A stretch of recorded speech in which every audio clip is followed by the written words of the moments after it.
informed comes first. Stay tuned for the following special presentation from 1220 and 103.7 FM KOFO.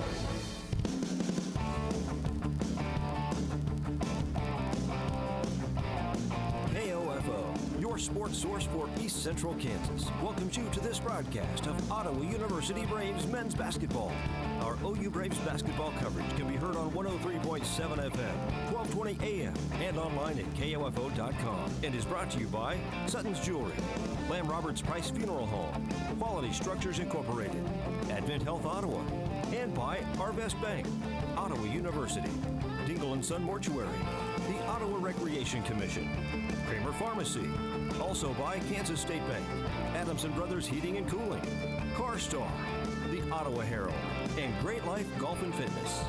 Now, let's join KOFO's Casey Weeder for Ottawa University Braves men's basketball.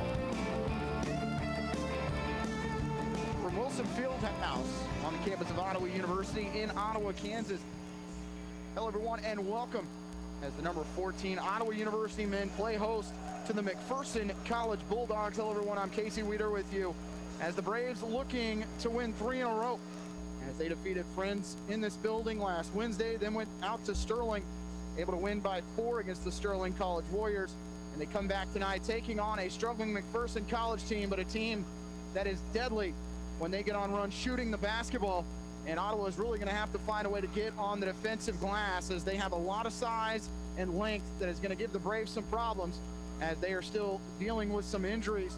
No Jackson Mallory tonight. He is in street clothes, and he has been one of the best defensive rebounders for this team all season. So Ottawa offensively seems to have things clicking again after scoring 94 against Sterling College on Saturday, but it's going to be the ability to keep McPherson away from the offensive glass, which will decide whether Ottawa wins this game tonight. We'll take our first break here on the pregame show. When we come back, we'll look at that win over Sterling College. You're listening to Ottawa University men's basketball on KOFO. It's never too late to become who you're supposed to be. However, sometimes you may need a little help. Ottawa University can get you there. Their faculty and staff are dedicated to preparing graduates for a lifetime of significance. With dozens of degree programs, including accounting, engineering, human services, and marketing, as well as graduate degrees in business administration and education, Ottawa University will prepare you for whatever or whoever you want to be. Don't wait. Get started today. Find out more by visiting online at ottawa.edu. Safe, secure, strong. We're rock solid. Kansas State Bank. A better way to bank with community people you know. Member FDIC. Equal housing lender. Santa Hunt is on. Come to the ORC Goppert building with your smartphone to find your first clue. Follow the next 9 clues to enter yourself into a drawing for a free holiday turkey or ham. Brought to you by the Ottawa Recreation Commission, bringing recreation to life. The IRS doesn't mess around. If they want your money, they'll take it. They can take your paycheck and bank accounts too, even threaten your home or business. Don't take on the IRS alone. If you owe back taxes, the smartest thing you can do is call Optima Tax Relief. The experts at Optima specialize in a powerful IRS tax assistance program called the Fresh Start Initiative. And their clients that qualify are saving thousands, even tens of thousands. One call starts the process to stop the demand letters, stop aggressive collection actions, and stop the IRS from targeting you. But don't delay. It's important to act now while you still have options. Optima is A+ rated with the Better Business Bureau. Optima has already resolved over $1 billion of tax debt for their clients. Get your life back. For tax help you need, for tax help you can trust, call Optima now for your free consultation. Call 800-587-6643. 800-587-6643. 800-587-6643. Optima Tax Relief. Some restrictions apply. For complete details, please visit OptimaTaxRelief.com. Welcome back. As we get set for Ottawa and McPherson from Wilson Fieldhouse. Braves coming off their second straight win, a 94-90 win on the road at Sterling College. That was Ottawa's first road win of the year. Braves shot the ball at 57%, 34% from behind the three-point line, 63% from the free throw line. Jaquan Daniels scored over 30 points for the second time this season, as earlier this year he went for 30 in that loss to Friends, scored 31 to go along with 5 rebounds in the win against Sterling on Saturday. Perry Carroll scored 15 with 6 rebounds. Ian Moore, who started the game in place of the injured Jackson Mallory, scored 14 to go along with 3 assists. Joe Johnson III came off the bench, scored 13, including 4 of 4 from the foul line in the final 30 seconds. That was Ottawa's best shooting percentage mark of the year, 37 of 64, also connected on 13 threes. That was the most on the year, as Ottawa in the friendly confines of Wilson Fieldhouse tonight. Since the 18-19 season, Braves 29-4. Ottawa is on a 7-game home winning streak. That last loss February 5th to Avila, 75-55. Prior to that, it was these McPherson College Bulldogs that came into the building and really ran away with it here. Ottawa had a couple chances late, but McPherson led by as many as 15 in the second half. Darryl Bowie had a couple chances late in that game to tie it up, but McPherson really able to knock down a lot of threes and control things on the board. A lot of that had to do with the playing ability of Fred Watts, Cameron Jenkins returning, names that you're going to remember from last year, Gage McCoy, but this is a rematch of last year's semifinal. And you know that's in the back of the mind of these McPherson College players as that ended their season. Ottawa already going to the national tournament, and Ottawa ended the Bulldogs season back in the semifinals of back in March. So McPherson comes in at 4-4, 2-4 in the KCAC. They are on a 4-game losing streak. They started the season 4-0, 2-0 in the conference. Their most recent game, a loss to Oklahoma Wesleyan, 79-71 in Bartlesville. Bulldogs had a 34-30 halftime lead, and I watched the entirety of that first half, and McPherson didn't shoot the ball well, which is says a lot about their ability to get on the glass. Oklahoma Wesleyan didn't shoot the ball well either. They had been in quarantine for a couple weeks. That was their first game back out, but McPherson gave the Bulldogs fits at times, especially getting on the glass. And that's the thing with Ottawa is if you shoot the ball well, you're not going to have to worry about getting offensive rebounds. But if you're not able to get things going and shoot 57%, how do you find a way to get some offense if you're the Braves? And tonight they're going to deal with a team that is bigger, longer, and has the ability to play with all 5 players on the perimeter if they need to. Fred Watts is a guy coming into tonight averaging 15.7 rebounds, leads the team in block shots as well at 0.5. Josh Rivers leads the Bulldogs in assists at 3.2 and steals per game with 2. A player that I'm looking to see is out there or not tonight is Trayvon Shelvin. He's only played 3 games this season, did not play on Saturday, and as we heard from our good friend Max Gross at Oklahoma Wesleyan, they were short a few players coming into that matchup Saturday. Interested to see who is on the floor for them tonight as they are dealing with players in potentially COVID protocol injuries, as is everyone right now in the KCAC. But 3 home games this week for the Braves. 1 tonight. You can't really look forward to Thursday as you have Oklahoma Wesleyan in your sights, but you have to take care of business at hand if you're the Braves as they take on a McPherson College Bulldog team that has lost 4 straight and is desperate to get a victory here in the early goings of the KCAC schedule. We'll take a break. You're listening to Ottawa Braves basketball on KOFO. It's never too late to become who you're supposed to be. However, sometimes you may need a little help. Ottawa University can get you there. Their faculty and staff are dedicated to preparing graduates for a lifetime of significance. With dozens of degree programs, including accounting, engineering, human services, and marketing, as well as graduate degrees in business administration and education, Ottawa University will prepare you for whatever or whoever you want to be. Don't wait. Get started today. Find out more by visiting online at ottawa.edu. About a minute until we get the national anthem and starting lineup from Wilson Fieldhouse. Through 8 games this year, McPherson averaging 80 points per game, allowing 79.3. KCAC play, though, giving up 79 as well. So Ottawa is going to have their opportunities to score tonight. It's a matter of getting on the defensive glass, which when Ottawa has lost games in the KCAC this year, they have been really beaten on the glass. Looking back at that Friends game, out-rebounded by 20. They lost at Kansas Wesleyan, gave up some offensive rebounds late in that one. But tonight is an opportunity at home to get your 3rd in a row, and you're going to have to do it against a very good McPherson team. I know it says they've lost 4 straight, but are a very dangerous team and are going to be very physical with Ottawa tonight. We're going to go and wrap up our pregame show, and we come back at starting lineup and opening tip. Braves and Bulldogs from Wilson Fieldhouse. You're listening to Ottawa University men's basketball on KOFO. Great Life Golf and Fitness is a proud supporter of OU Braves basketball, and they support you in your goal to live and play better. The Great Life state-of-the-art fitness facility in downtown Ottawa is accessible 24 hours a day. Find out more by visiting greatlifegolf.com. Proud to be your golf and fitness community partner, Great Life Golf and Fitness. Advent Health Ottawa is keeping you safe by having all team members and visitors wear masks, practice social distancing strategies, taking temperature checks, and utilizing enhanced deep cleaning procedures. Your assistance and understanding are greatly appreciated because at Advent Health Ottawa, nothing is more important than you. Does learning a language feel like this? No habla español? Hablo. It's hablo? Yes. It's hablo.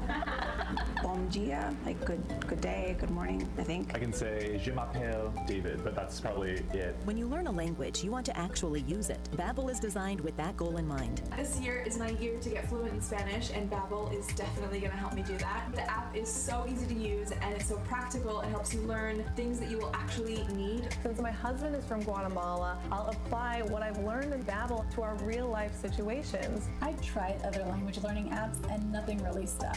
Babbel's been a complete game changer for me. Hoy es miércoles y el clima está muy bueno afuera. Estou com fome. Eu não tomei café de manhã. Je suis des États-Unis et du Viens-tu. Babbel, language for life. Celebrating 10 million subscriptions sold. Now try Babbel for free at Babbel.com. Just go to Babbel.com and start learning a new language today. That's Babbel.com. Babbel.com. It's never too late to become who you're supposed to be. However, sometimes you may need a little help. Ottawa University can get you there. Their faculty and staff are dedicated to preparing graduates for a lifetime of significance. With dozens of degree programs, including accounting, engineering, human services, and marketing, as well as graduate degrees in business administration and education, Ottawa University will prepare you for whatever or whoever you want to be. Don't wait. Get started today. Find out more by visiting online at ottawa.edu.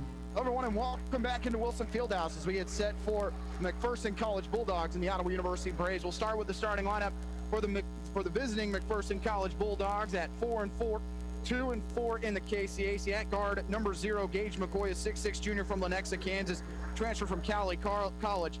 At guard, number 3, Josh Rivers, a 5'10" junior from Midwest City, Oklahoma. At forward, number 10, Jaquan Chestnut, a 6'4" junior from Myrtle Beach, South Carolina, transfer from Rock Valley College. At forward, number 35, Fred Watts, a 6'3" senior from Houston, Texas. And at guard, number 44, Jason Okoro, a 6-foot sophomore from Lagos, Nigeria, by way of Newman University. For your Ottawa University Braves, number 14 in the country, they're 4-3, 2-3 in the KCAC. At guard, number 0, Jaquan Daniels, the 6'4" senior from Columbus, Georgia. At guard, number 1, Perry Carroll, a 5'11" senior from Ottawa. At guard, number 3, Ian Moore, a 6'2" junior from Lamar, Missouri. At guard, number 5, Andre Jackson, a 6'3" senior from Turner, Kansas. And at forward, number 35, Mason McDowell, 6'7" senior from Paola. 176 meeting between Ottawa and McPherson. Braves lead the series 110-65. 2-1 against McPherson a year ago, including the win in the KCAC semifinals. McPherson did come in and knock off Ottawa 91-88 in Wilson Fieldhouse on January 13th. Braves returned the favor 76-74 to clinch the outright KCAC title on February 22nd, and then semifinals game 87-78 in favor of Ottawa. Braves white jerseys, Braves across the chest in gold outlined in black. For McPherson, red jerseys, red shorts. McPherson across the chest in white. McDowell to jump it up against Jaquan Chestnut. McPherson has lost 4 straight. Ottawa has won 2 straight. In a rematch of the KCAC semifinals, and the tip is won by Rivers for the Bulldogs. McCoy left side, who went off in that semifinal matchup a year ago. Rivers with the quick wide open 3 and sent it out. McDowell gets the rebound. Wide open look from Rivers, doesn't go down. Daniels, right wing, tries, he's gonna lose it out of bounds for a turnover. Trying to go on the 6'1", Jason Okoro. Rivers, guarded by Carroll. Left side out to McCoy. Ottawa starting out in man-to-man. Daniels shadowing. In the corner, Okoro with 18 on the shot clock. Getting in the lane, he'll drive on Jackson. Pass right side, deep jumper from 15 is long. Rebound by Daniels for OU. Unable to get it go that time was Chestnut. 3-pointer from Ian Moore, good. On the dish from Andre Jackson, and Ottawa leads 3-0, 19-10 left first half. Okoro left wing, guarded by Moore. They're gonna go down low to Watts. Jackson gonna have to deal with him today. Watts in the lane trying to score. It's off the front rim. Offense rebound, put back is good, is laying that one in as Chestnut. Talked about the size difference. Ottawa's gonna have some problems dealing with the Bulldogs on the glass. Here's Perry Carroll to the bucket as Rivers is gonna block it. It looked like he was out of bounds. Instead, they give McPherson possession the other way as McCoy was able to save it with his long reach. Pass in the corner to Rivers, out to McCoy. 3-pointer on the wing, good. And it's a 5-3 McPherson lead. They're gonna have Rivers guard Carroll the length of the floor here. Carroll with a little heavier body type. He'll be able to use that size advantage when they drive inside. Here's McDowell on the dish from Carroll. Rivers will have a step on Carroll on the offensive side, but I think Perry, who showed really good body control on Saturday, as he was able to get after calmly. Here's Rivers, wide open three. No one steps out for Ottawa. He'll knock it down. As they were able to catch Carroll on the screen. McPherson averages 9 made threes per game, and they lead by 3, 8-5 in the early goings. Here's Moore with the three from straight away. It got partially blocked. No, it didn't. It's going to be McPherson basketball. Quick sub for the Braves. We'll see Joe Johnson III come in for Perry Carroll, 5'8" senior from Waynesville, Missouri. Bulldogs have started 3 of 5 from the field. They're 2 of 3 from behind the arc. McCoy left side. Off the screen, Okoro at the point. Drives, kicks it right side out to Rivers. Johnson going to stay on him. Okoro down low to Chestnut. Drives baseline on McDowell. Off the glass, lays it in. And a quick 5-point lead for McPherson. 17:30 left first half. McDowell brings the ball from right to left. Out to Daniels on the wing. Jaquan looking to drive in the lane. Kicks it in the corner. Here's Andre Jackson for a three long and a rebound out to Chestnut. McPherson leading Ottawa 10-5. 17-13 left first half. Rivers off the screen. He'll take the 18-footer. It's off the front rim. Rebound by McDowell. Quickly out to Daniels. In the corner to Johnson III. Three-pointer from Joe on the way. It's long. Ball tipped up straight up in the air. Andre gets the rebound, and Ottawa can reset. Daniels now for three on the wing. Yes! Credit to Andre Jackson. He got that offensive rebound among 4 Bulldogs. Braves with their second three in the early going, and they trail 10-8. 16:48 left first half. Rivers pivots. Burks back to the right side of the floor to Okoro. Front court right, now gets a screen from Watts. Right side McCoy, short corner. They'll find Chestnut. He steps back over the top of McDowell, and he'll rattle it in as he's got 6 early. This is something we saw Sterling do a lot with Lucas Breyer on Saturday, making McDowell guard at the top of the key. Mace, right side, now to Jackson. Dre loses his footing, backing in on Watts, and he's going to turn it over to Okoro, and he'll go the other way with it. Daniels trying to catch up to Okoro. Up top pass to Rivers for a three. It's good. Ottawa's going to take a timeout as it's a 15-8 McPherson lead. 16:03 left first half, 30-second break. You're listening to Ottawa University Braves basketball on KOFO. Being helpful is what Arvest Bank is all about, and part of being helpful is listening to our customers, which is why Arvest Go, our mobile app, was recently certified by J.D. Power for providing an outstanding mobile banking experience. You can easily pay friends, securely lock and unlock your cards, deposit checks, pay bills, and more. So download Arvest Go today. Arvest Bank, ready to help. Member FDIC. For J.D. Power 2020 certification info, visit jdpower.com/awards. Okay, Google, play KOFO on TuneIn. McPherson starts out 3 of 4 from 3, and they lead it by 7, 15-8. 16 minutes left in the first half. Braves have started just 3 of 7. Jackson, dribble handoff, finds Ian Moore. Tristan Turner checks in for OU. Jackson drives baseline, back up top to Moore, straightaway 3 from Ian, good. Unable to get out there with Chestnut as Ottawa had forced him to switch after Turner came in. Braves down by 4. McCoy shoots the 3. It's off the front rim. Ball's tipped around. Rebound to Jaquan. Jaquan, left side of the court, finds Turner at the point. Right side out to Andre Jackson. Turner with the screen for him. Dre looking to drive. Goes baseline. Step back. Finds Joe Johnson III. Driving baseline on Rivers. Spins. Gets in the lane. Floats. It's going to be short. And the rebound out to the Bulldogs. Okoro tried to go with a little pace. They'll kick it right side. Chestnut again for 3, and it's nothing but net as he has got 11. That was, he's got 9. It's a 7-point lead again for the Bulldogs. 14:57 left first half. Johnson, pump fakes the 3. Goes to Jackson in the right corner, then down low to Turner. His pass in the corner finds Ian Moore. Can he hit another triple? No. Good. Oh, no, it bounces around off the front rim, and getting the rebound is McPherson. Turner was standing right there for the board. Okoro floaters an air ball. And Ottawa can go the other way, 4-on-3. Daniels in transition, gets in the lane. He'll kick it out to Johnson III for 3 in the right corner, sets his feet, buries it. And a stoppage of play as Okoro, wait to see if it's a timeout or an injury timeout. Still waiting to see from the officials what it is.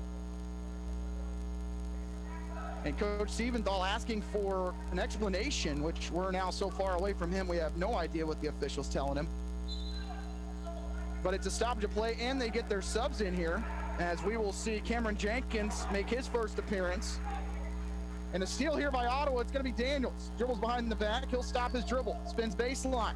Inside, he'll find Turner, who wasn't looking for it, and it's stolen away.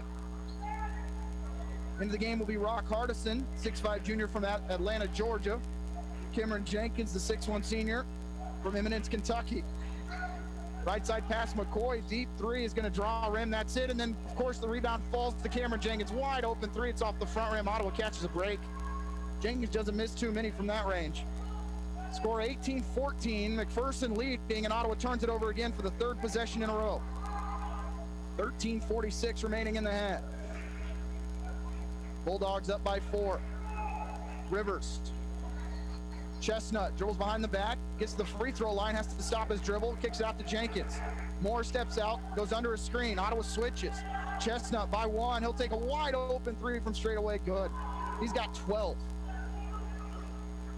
Chestnut coming into tonight, 3 points a game.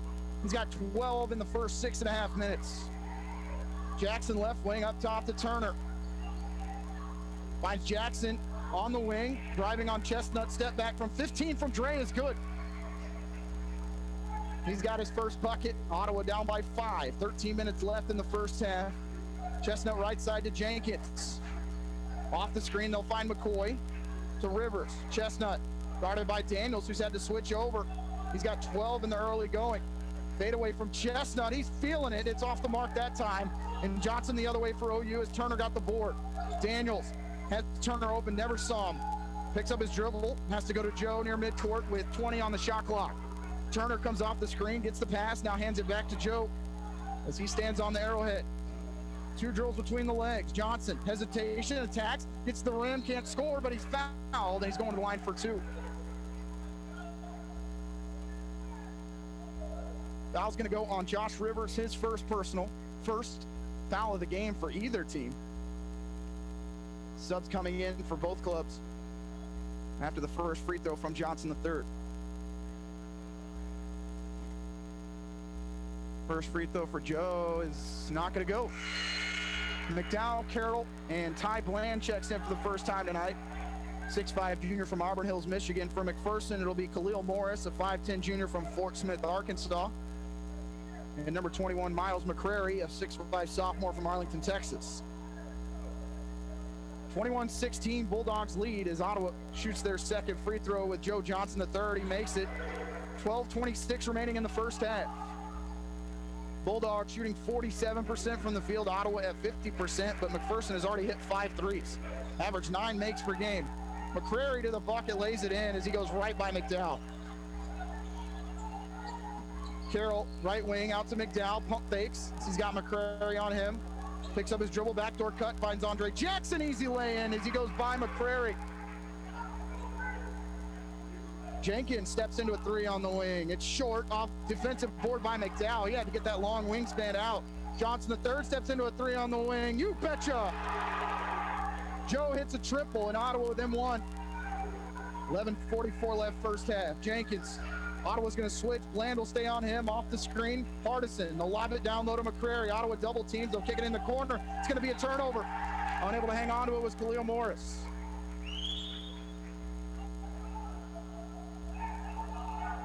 Good crowd on hand, considering it is just students that are still here for Christmas break. So wrestling, women's basketball, and then parents, 4 players, and then cheer and dance get 2.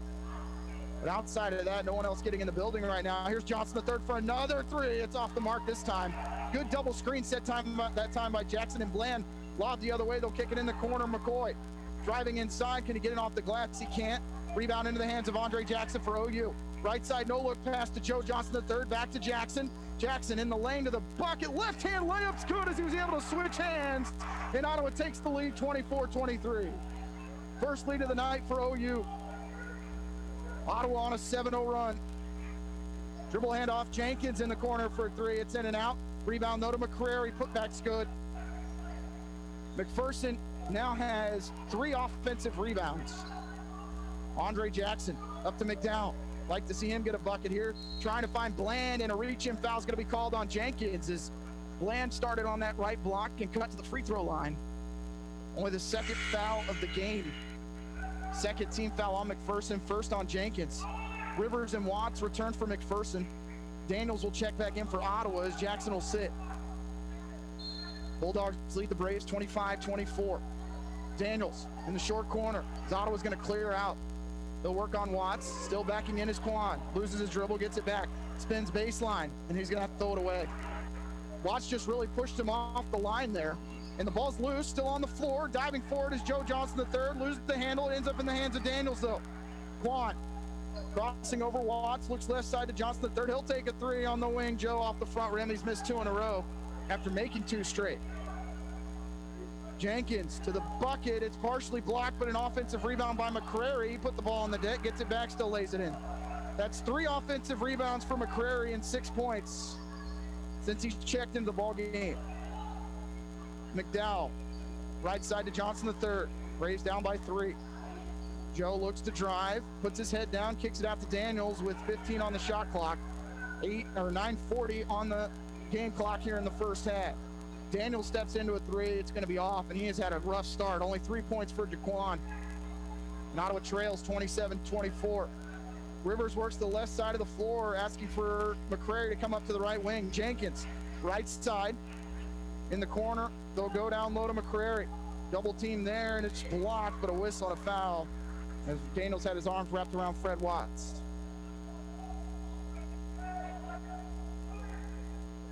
Watts leading scorer, 15 per game, along with Cameron Jenkins. They both average 15.4. Free throw for Watts, good. 74% foul shooter. Bland will check out. Ian Moore will come back in as McPherson with a make here will be on a 6-0 run after Ottawa took their first lead at 23-22. Apologies, at 24-23. And I see Andre Jackson walking out. Not a good sign for Ottawa as he goes to the training room. Ottawa down by 5, 29-24, 9:13 left in the first half. Bulldogs at 44%. Pass down low to McDowell. Can he score off the glass? Yes, as McCrary was all over him. Mason gets it to go. McDowell with 2 points. Make that 4, excuse me. He scored 1 early on. Rivers, pass in the corner. Driving inside, kicking it out of bounds. And again, that's Khalil Morris throwing it away. McPherson with 4 turnovers. Braves with 5. 8:50 left in the half. McPherson leads Ottawa 29-26. So they're going to have Morris guard Carroll. You know, I thought Rivers had a lot of success on Perry in the early going here. Ottawa going to go with the dribble weave. Johnson III finds Carroll off the screen. Braves are trying to throw the lob, can't get it to him. As McCrary fronting. Here's Carroll through the contact. Right hand layup goes as he goes right by Morris. And Perry on the score sheet. Braves down by 1. McCrary right side for Jenkins. His deep 3 on the way off the front rim. Long rebound's going to go out of bounds. Possession to Ottawa. Into the game for the Bulldogs is the Coro. Morris will sit. McPherson going with a big lineup here. Jackson will come in for Johnson III. Seems to be okay. And now they will switch and have Rivers on Carroll. 8:14 left first half. 29-28 the lead for McPherson. Carroll to the right corner as they're going to post up Jackson, and a kick ball by Rivers. So Ottawa will inbound under their own basket. It'll be Turner checking in for the Braves. Inbound will come from Quant. Out towards midcourt, Jackson able to recover, and then he hands it to Perry Carroll with 17 on the shot clock as we're at the 8-minute mark of the first half, and Ottawa trailing by 1. Carroll, left side of the floor, goes to the deck. He'll find Jackson. Dre with 8 seconds on the shot clock, asking for a screen. Gets a little hesitation, dribbles behind the back, steps back. Jumper from 15, draws rim, that's it. Rebound by the Bulldogs. Okoro,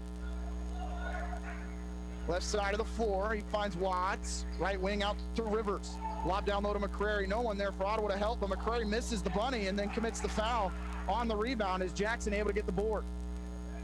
Third team foul on the Bulldogs. First personal on McCrary. He'll check out.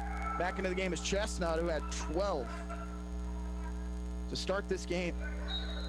That's 12 of McPherson's 29. Bulldogs at 42%, Ottawa at 52%. But again, Bulldogs 5 of 12 from deep. Carroll off the screen as Ian Moore's going to fall to the floor and turn it over. And it's going to be a length of the pass the other way to Rivers. High layup's no good, and getting the rebound is Andre Jackson. And so go the other way. It's going to be knocked out of bounds by McPherson, though. And Rivers trying to go high off the glass as he knew Daniels was trailing. Forced him to miss the easy layup on the other end. Braves with 5 turnovers. 7-11 remaining in the first half. It's 29-28 McPherson. Carroll, front court left. With Rivers on him, gets a screen from Daniels. Hesitation, that pass is tipped up in the air. Moore comes away with it. Finds Daniels, he looks to attack through the contact. He's gonna miss that one. Ball's loose, Turner can't come away with it. Okoro has it. Daniels with just 3 points in the early going. Morris out to Okoro for 3 on the wing, yes. And the 3-point barrage continues for the Bulldogs. They've hit 6.5 on just 13 attempts, and they go back up by 4. Turner, looking right side, has to go back to the left as Moore couldn't get open. Daniels left side, and an offensive foul is going to be called, and Daniels missed that one badly anyways.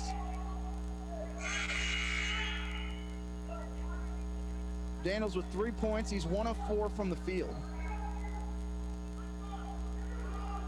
It's an illegal screen from Tristan Turner. Braves trail 32-28, 6:28 left first half. Rivers looking left side out to Watts. Watts, little hesitation, drives off the contact and a whistle. As all Jackson can do is continue to try and back up. Going back to the line is Fred Watts.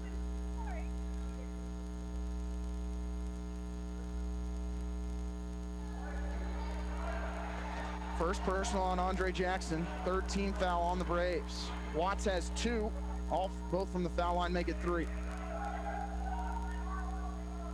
Make here would tie.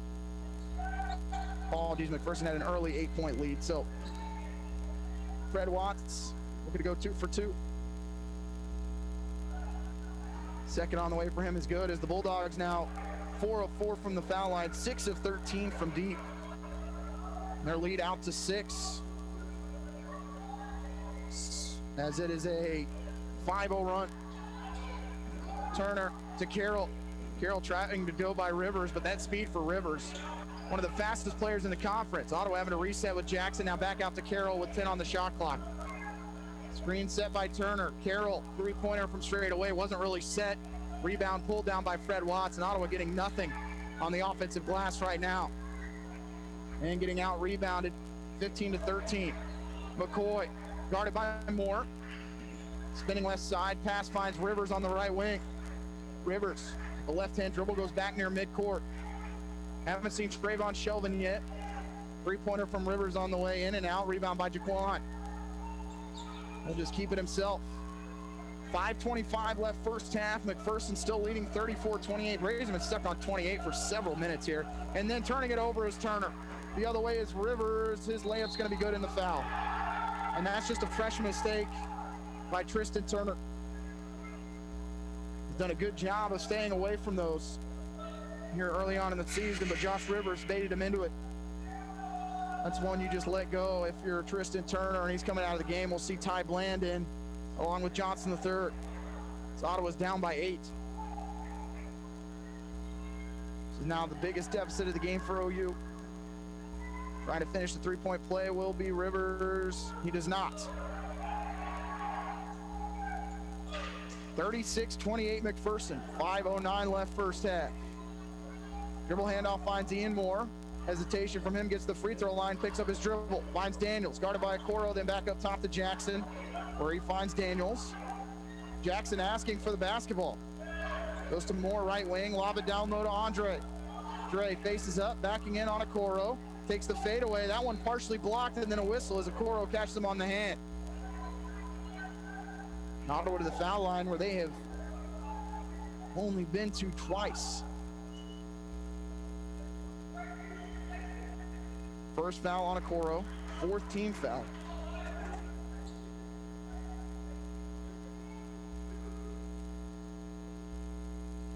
Free throw going to go for Jackson. Into the game for Ottawa is going to be, for McPherson will be Trent Crow, number 11, the 6'3" junior from Claremore, Oklahoma.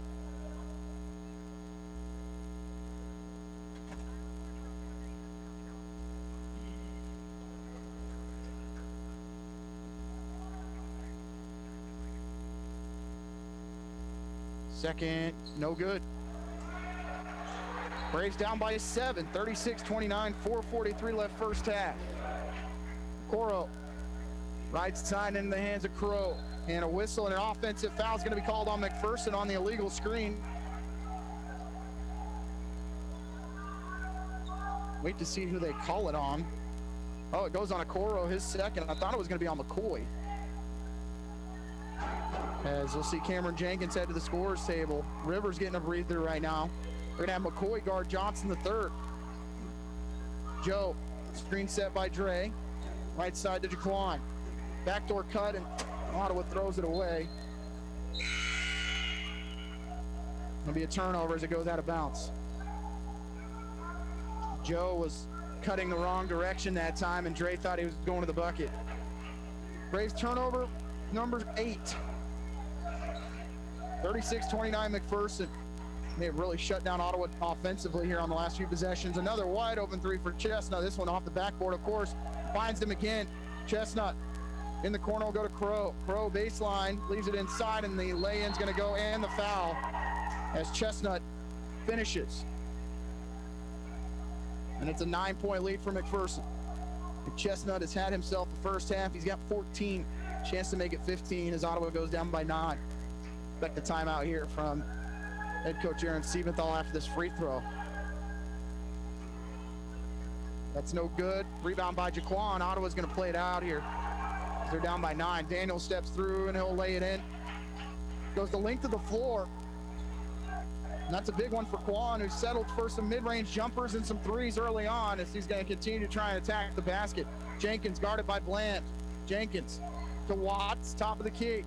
Going to lob it high up. Chestnut able to handle it. Gets to the low block, backing in on Daniels. Attacking, scoring over the top of Jaquan. That doesn't happen very often. 9-point deficit again for OU. Jackson. Couldn't get it to Bland. Have to go right wing to Johnson the third. Joe. Lob inside to Bland, and he's going to lose it out of bounds. 9 turnovers on Ottawa. 3:19 remaining in the half. And Ottawa finally going to take a timeout here as they trail by 9. It's a full timeout. Let's Ottawa University men's basketball on KOFO.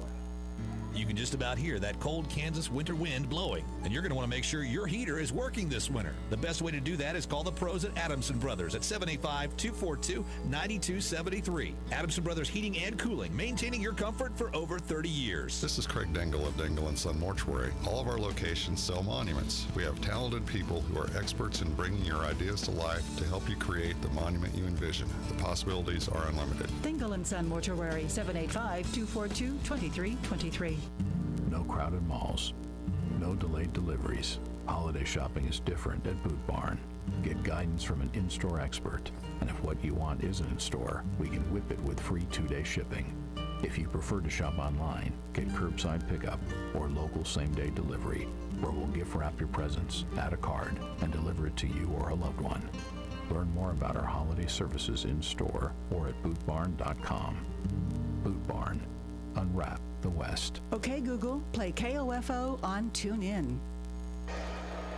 McPherson leads Ottawa by 9, 40-31. Braves have turned it over 10 times.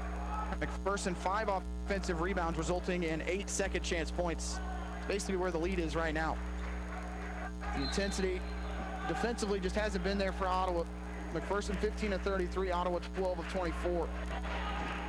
Bland guarding Jenkins the entire length of the floor. Ottawa trying to switch. Jenkins gets in the lane, kicks out to McCoy. Back to Jenkins in the right corner. Three-pointer from him is going to be an air ball, and Ottawa loses it out of bounds. As it was an air ball, Johnson the third never saw it, took the deflection off of him, and it's going to be McPherson possession with 14 on the shot clock. Jenkins to inbound. Jenkins back up top to McCoy near midcourt. He's going to leave it with Jenkins, as McPherson doesn't really have a pure point guard on the floor right now, with Shelvin not here. Crow, baseline, up and under layups, not going to go. Offensive rebound, it's going to be saved. Crow, down low to Chestnut, works on Bland. He's going to be called for the travel. He shuffled his feet, and he tried to pivot. 2:44 left in the half. It's 40-31 McPherson. Fans are pretty quiet. Braves haven't given him a whole lot to cheer about here early on. Here's Johnson the third, all the way to the basket, high off the glass. Shot's no good. McCoy did a good job of not committing the foul there and challenging, as he's 6'6". Johnson the third at 5'10". A block here for Ottawa, and then Bland knocks it out of bounds. Back into the game will be Rivers. He's joined by Rock Hardison. Watts and Crow check out. Rivers to inbound. Bland checks out. Rivers, Hardison to the left wing, up top to Jenkins. Dribble handoff finds Rivers. Ottawa's going to switch as Carroll now checking back in. Right side Jenkins. Down low, they'll go to Chestnut. It's going to go out of bounds. Last touch by McPherson. 2 turnovers in a row as they were trying to find Chestnut down low in the short corner. But Ottawa just not getting anything done offensively here in the late stretch of the first half, which is why they trail by 9. Moore. Top of the key, finds Jackson at the elbow. Spinning baseline on Chestnut, off the glass, scores. And Jackson has had a good half, as he's got 7. Make it 9, excuse me. Chestnut, left side out to McCoy. They're going to lob it down low. Or it finds Hardison. Pass up top to Rivers. Right side Chestnut for 3 again. This one's off the mark, straight up in the air. Rebound by Dre. He'll keep it himself in transition. He'll slow it up. Thought about the step back 3. Attacks on Hardison. Up and under layup. Good for Andre Jackson. That's a 4-0 run just by him. He's got 11 in the first half. Ottawa looking to get a third stop in a row. Try and get a kill here. Drew, and somehow, he gets the shot up. Rivers can't get it to go. Rebound by Ottawa. I thought it went in from this angle. Daniels in the corner to Moore, to Johnson the third, to Daniels. In the trailer here is Andre Jackson. Dre going to slow it up. 20 on the shot clock, 1:10 on the game clock. Jackson has Chestnut on him. Dre driving, spinning, gets in the lane, drives through, leaves it for Daniels. His up and under layup, good. On the dish, from block to block. And Ottawa's within 3 as they are on a 6-0 run. 55 seconds left first half. Rivers going to walk it across. Guarded by Johnson III. This is a great matchup here. Speed on speed. Rivers had a little bit more length, but I like this matchup for Joe. 12 seconds on the shot clock, 40 on the game clock. Rivers driving on Johnson III, kicks it in the short corner. Jumper is going to be good in the short corner, buried by Hardison. So it's 42-37. About a 1 second difference between shot clock and game clock, and Hardison's going to commit the foul here. It's the 16th foul. McPherson could use a foul there. For Hardison, his first personal. Into the game for the Bulldogs is going to be Khalil Morris. Sub coming as we'll see Crow check in. He'll get Chestnut. 42-37 Bulldog lead. 25.5 left in the half. Still a 1 second differential. Inbound finds Johnson the third, guarded by Rivers. Ottawa's just going to hold it near midcourt. Screen coming from Andre Jackson. Pass left side to Dre. Driving, step back 3, and he's going to be called for the travel on the step back with 11.9 remaining. And now the Bulldogs have a chance to extend their lead as we'll see Jenkins back in. Turnovers continue to be a problem for Ottawa. That's 11 in the half. 11 seconds left. It'll be Rivers to start things. Screen from McCoy. He gets out to the left wing. Rivers drives, kicks it right side. Three-pointer from Jenkins. Hadn't hit all first half, and he buries it. And a well-deserved three there for McPherson as they go up 45-37 at half. And Ottawa has to fix some things at the break. You're listening to Ottawa Braves basketball on KOFO.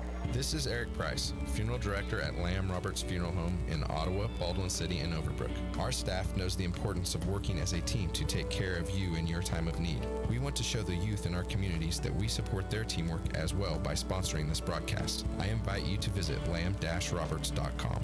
Buy all your metal supplies from QSI. They not only sell steel and trim, but also windows, screws, underlayment, caulking, lumber, windows, doors, and much, much more. Visit us in Richmond or give us a call at 785-835-6100. Let's get back to business with Local IQ. Get the power of a national expert marketing team combined with deep roots in 260 communities, making them the partner you need to jumpstart your journey to full recovery. Results matter now more than ever, and Local IQ provides uniquely engaged local audiences, industry-leading technology, intelligent creative design, deep digital marketing expertise, and insights from partnering with hundreds of thousands of businesses nationwide. Talk to Stephen Bradley, your local IQ marketing expert today at 785-242-4700, extension 108. Did you know Kansans with disabilities are nearly 3 times more likely to be victims of a crime? Are you a Kansan with a disability? Are you also a victim of crime? The Disability Crime Victims Unit may be able to provide you with free advocacy or civil legal services to respond to your disability rights needs as a crime victim. It doesn't matter how large or small the crime. It doesn't matter whether you reported this crime to anyone. If you are a person with a disability and a crime victim, contact the Disability Rights Center of Kansas to find out if their Disability Crime Victims Unit can help you. Call toll-free 877-776-1541 or go to drckansas.org. Content of this radio ad is sponsored by the Disability Rights Center of Kansas and this station. It is supported by subgrant number 18-VOCA-55, awarded through the Federal Office for Victims of Crime as administered by the Kansas Governor's Grants Program. It does not necessarily reflect the views of the Office of the Kansas Governor or the U.S. Department of Justice. Alexa, play KOFO on TuneIn.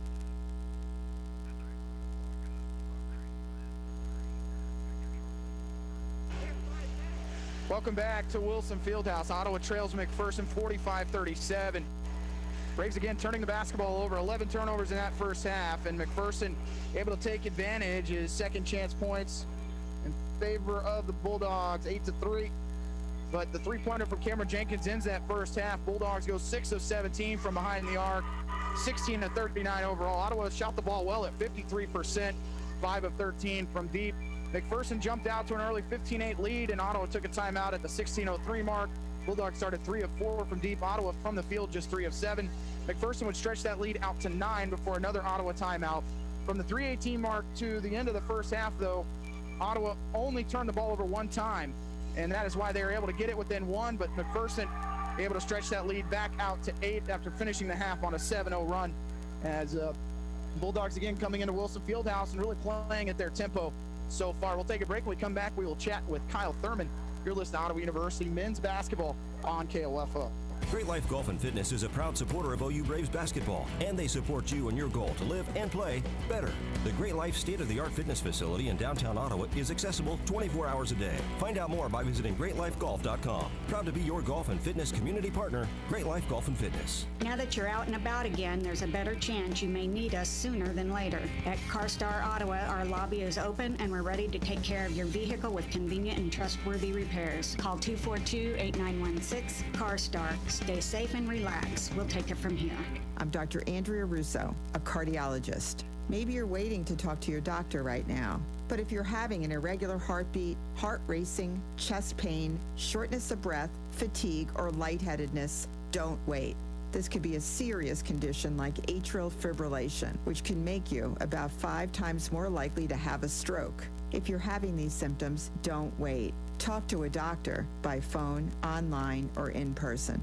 Brought to you by Bristol-Myers Squibb and Pfizer. The IRS doesn't mess around. If they want your money, they'll take it. They can take your paycheck and bank accounts too, even threaten your home or business. Don't take on the IRS alone. If you owe back taxes, the smartest thing you can do is call Optima Tax Relief. The experts at Optima specialize in a powerful IRS tax assistance program called the Fresh Start Initiative. And their clients that qualify are saving thousands, even tens of thousands. One call starts the process to stop the demand letters, stop aggressive collection actions, and stop the IRS from targeting you. But don't delay. It's important to act now while you still have options. Optima is A+ rated with the Better Business Bureau. Optima has already resolved over $1 billion of tax debt for their clients. Get your life back. For tax help you need, for tax help you can trust, call Optima now for your free consultation. Call 800-587-6643. 800-587-6643. 800-587-6643.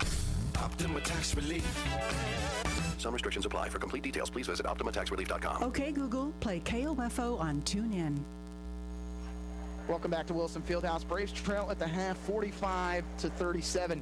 The McPherson College Bulldogs. I'm now joined by Ottawa Braves basketball supporter, booster, Kyle Thurman of Prestige Real Estate and TA Homes. Kyle, thanks so much for joining us. Yeah, good to have you.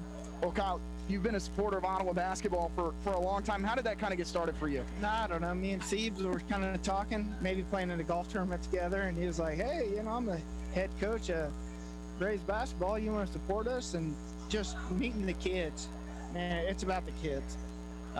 And, yeah, just got to know them. Got to really good last year. Daryl Bowie lived with us for a stint. Jaquan Daniels hangs out at our house a lot this year, and yeah, just enjoying the kids. Absolutely. So you've been in the Ottawa community for a while. What does this university kind of mean to the city of Ottawa and the run that they went on last year? It's huge. I mean, it's huge, and I don't know that the Ottawa community really knows what it means. I mean, like this university is a staple in the community, and we have a lot of people that back it. We were in South Dakota last year for the national tournament, and there were a lot of other fans that traveled with us, and it was fun.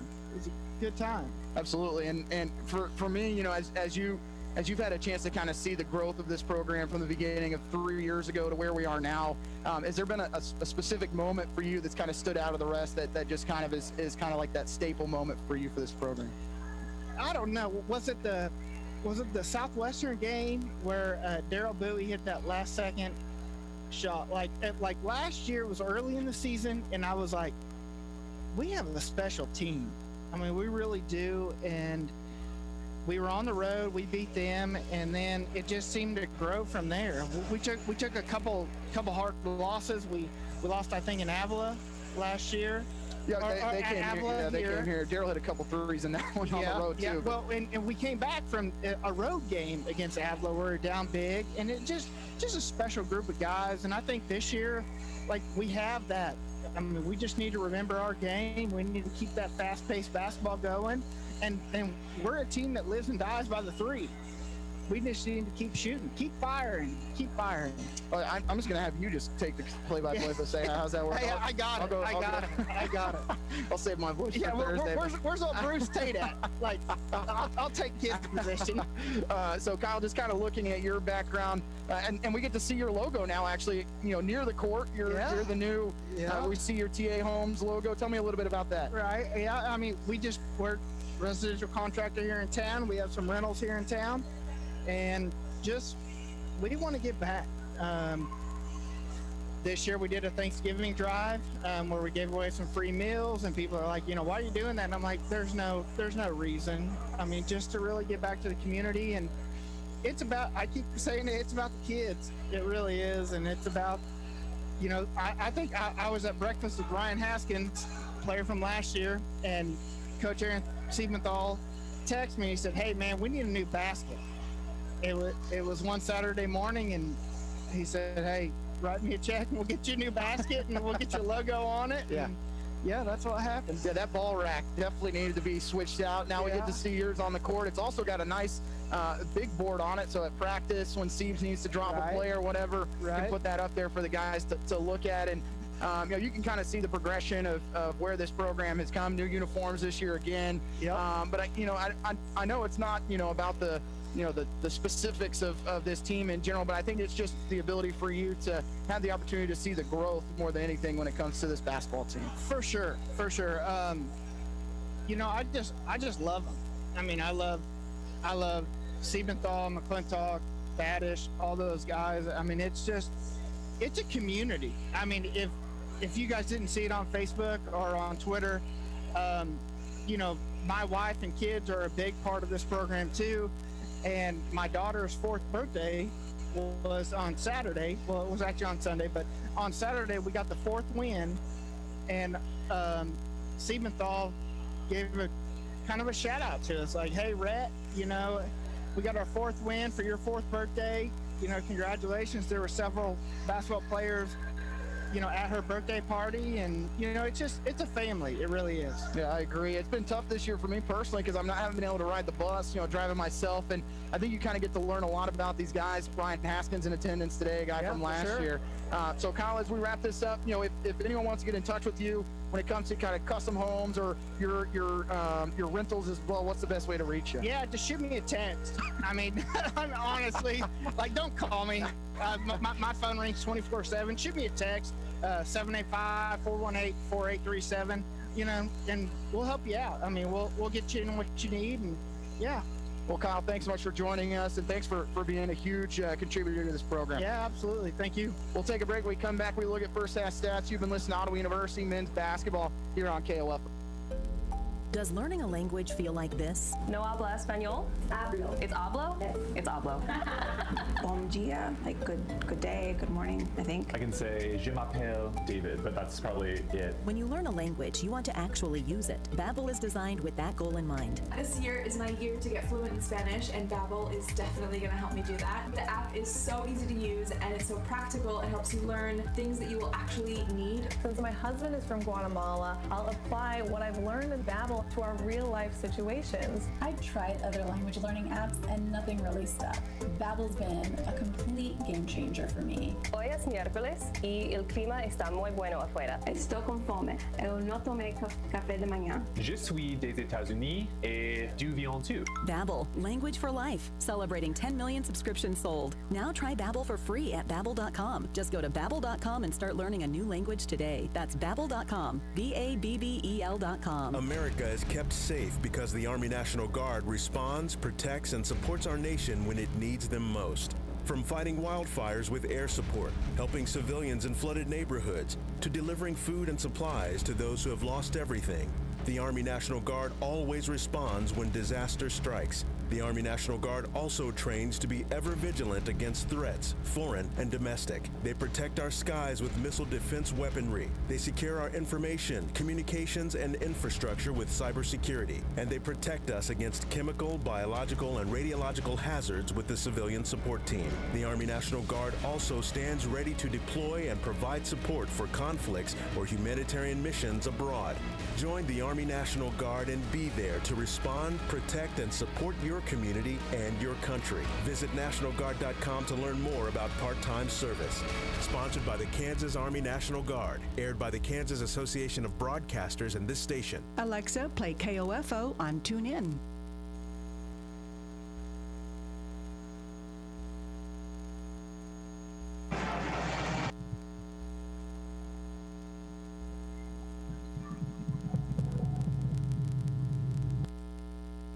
Apologies there. We're trying to get head coach Carnita Scott real quick on the headset before we get to the second half. Want to make sure we talk to her after a big win tonight. We'll get to the headset real quick, Carnita. Sorry about that.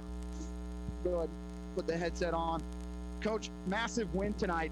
And for me, I think the biggest thing is just finding a way to bounce back after a tough loss on Saturday. Absolutely.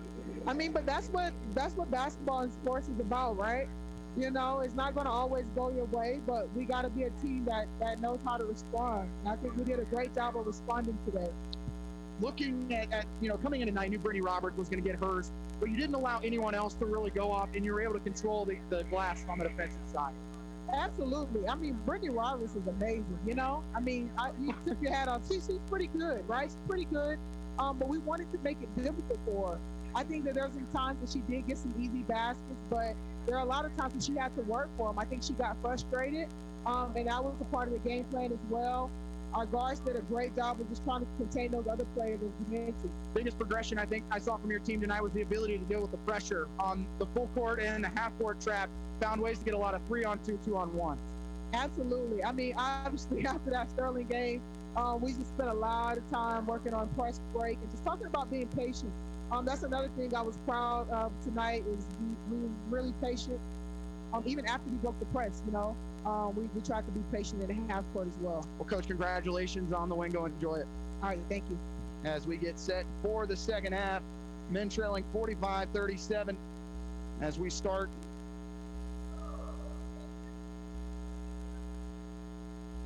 Ottawa with the basketball. And starting at 4, Ottawa, Daniels, joined by Carroll, Moore, Jackson, and McDowell. As the Braves trail by 8, it has been all McPherson here early on. Trap in the corner, they'll kick it to Carroll. Cross-court pass can be tipped in the air, almost stolen. But coming away with it is Andre Jackson. Lots of contact there. Dribble handoff finds Carroll. Works back to the middle of the floor. Screen set by McDowell. Carroll actually works the other way. Tried to go pick and roll. 7 on the shot clock for OU. Driving, backing in as Jackson has it ripped away. They'll kick it out to McDowell for a 3 in the corner. It's well off. Ball tipped around in the hands of Gage McCoy for McPherson as they lead it by 8. Bulldogs have led by as many as 9. Trying to throw the lob to Watts. Couldn't get it to him, make that Chestnut. Now they will lob it to Chestnut. Ottawa's help coming late. Pass is knocked up in the air. Ball's loose. And again, an offensive rebound for Rivers. They'll kick it out to McCoy. His 3 on the way long. And the rebound's going to be knocked out of bounds by McPherson. But the offensive boards have really been an issue.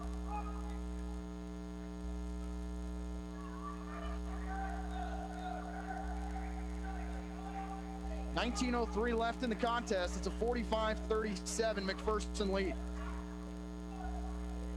Braves really got to 25 quickly, but that was with about 9 minutes left in the first half. Since then, it has been tough sledding offensively for OU. Haven't been able to get a whole lot of looks open from deep either. Skip pass finds Andre Jackson. He'll drive right side, bounce pass finds Carroll. He goes to the floor, and a reach-in foul is going to be called on Rivers.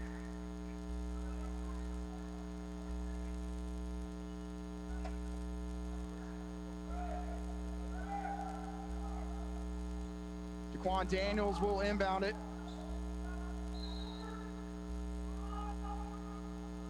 Out to Carroll at midcourt. Ottawa goes from right to left on the radio dial here in the second half. Carroll in the corner to Daniels. Back up top to Moore. Dribbles between the legs, crossover dribble. Looks to get inside on McCoy. Layup's going to be good for Ian Moore. Trying to get Ottawa started here in the second half. Moore's got 8. Down by 6 of the Braves. 18-18 left in the half. Or in the second half, excuse me. Rivers off the screen, trying to drive on Carroll. He's double teamed. They'll find Watts at the elbow. Facing up is Fred Watts. Backs in, trying to attack. Shots blocked, and then a whistle. And no, they're going to call a jump ball. Thought it was a foul on Jackson.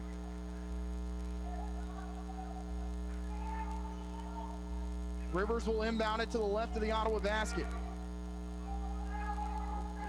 Jumper from Okoro, it draws rim, that's it. Good box out by Daniels as he'll get the board and go the other way with it.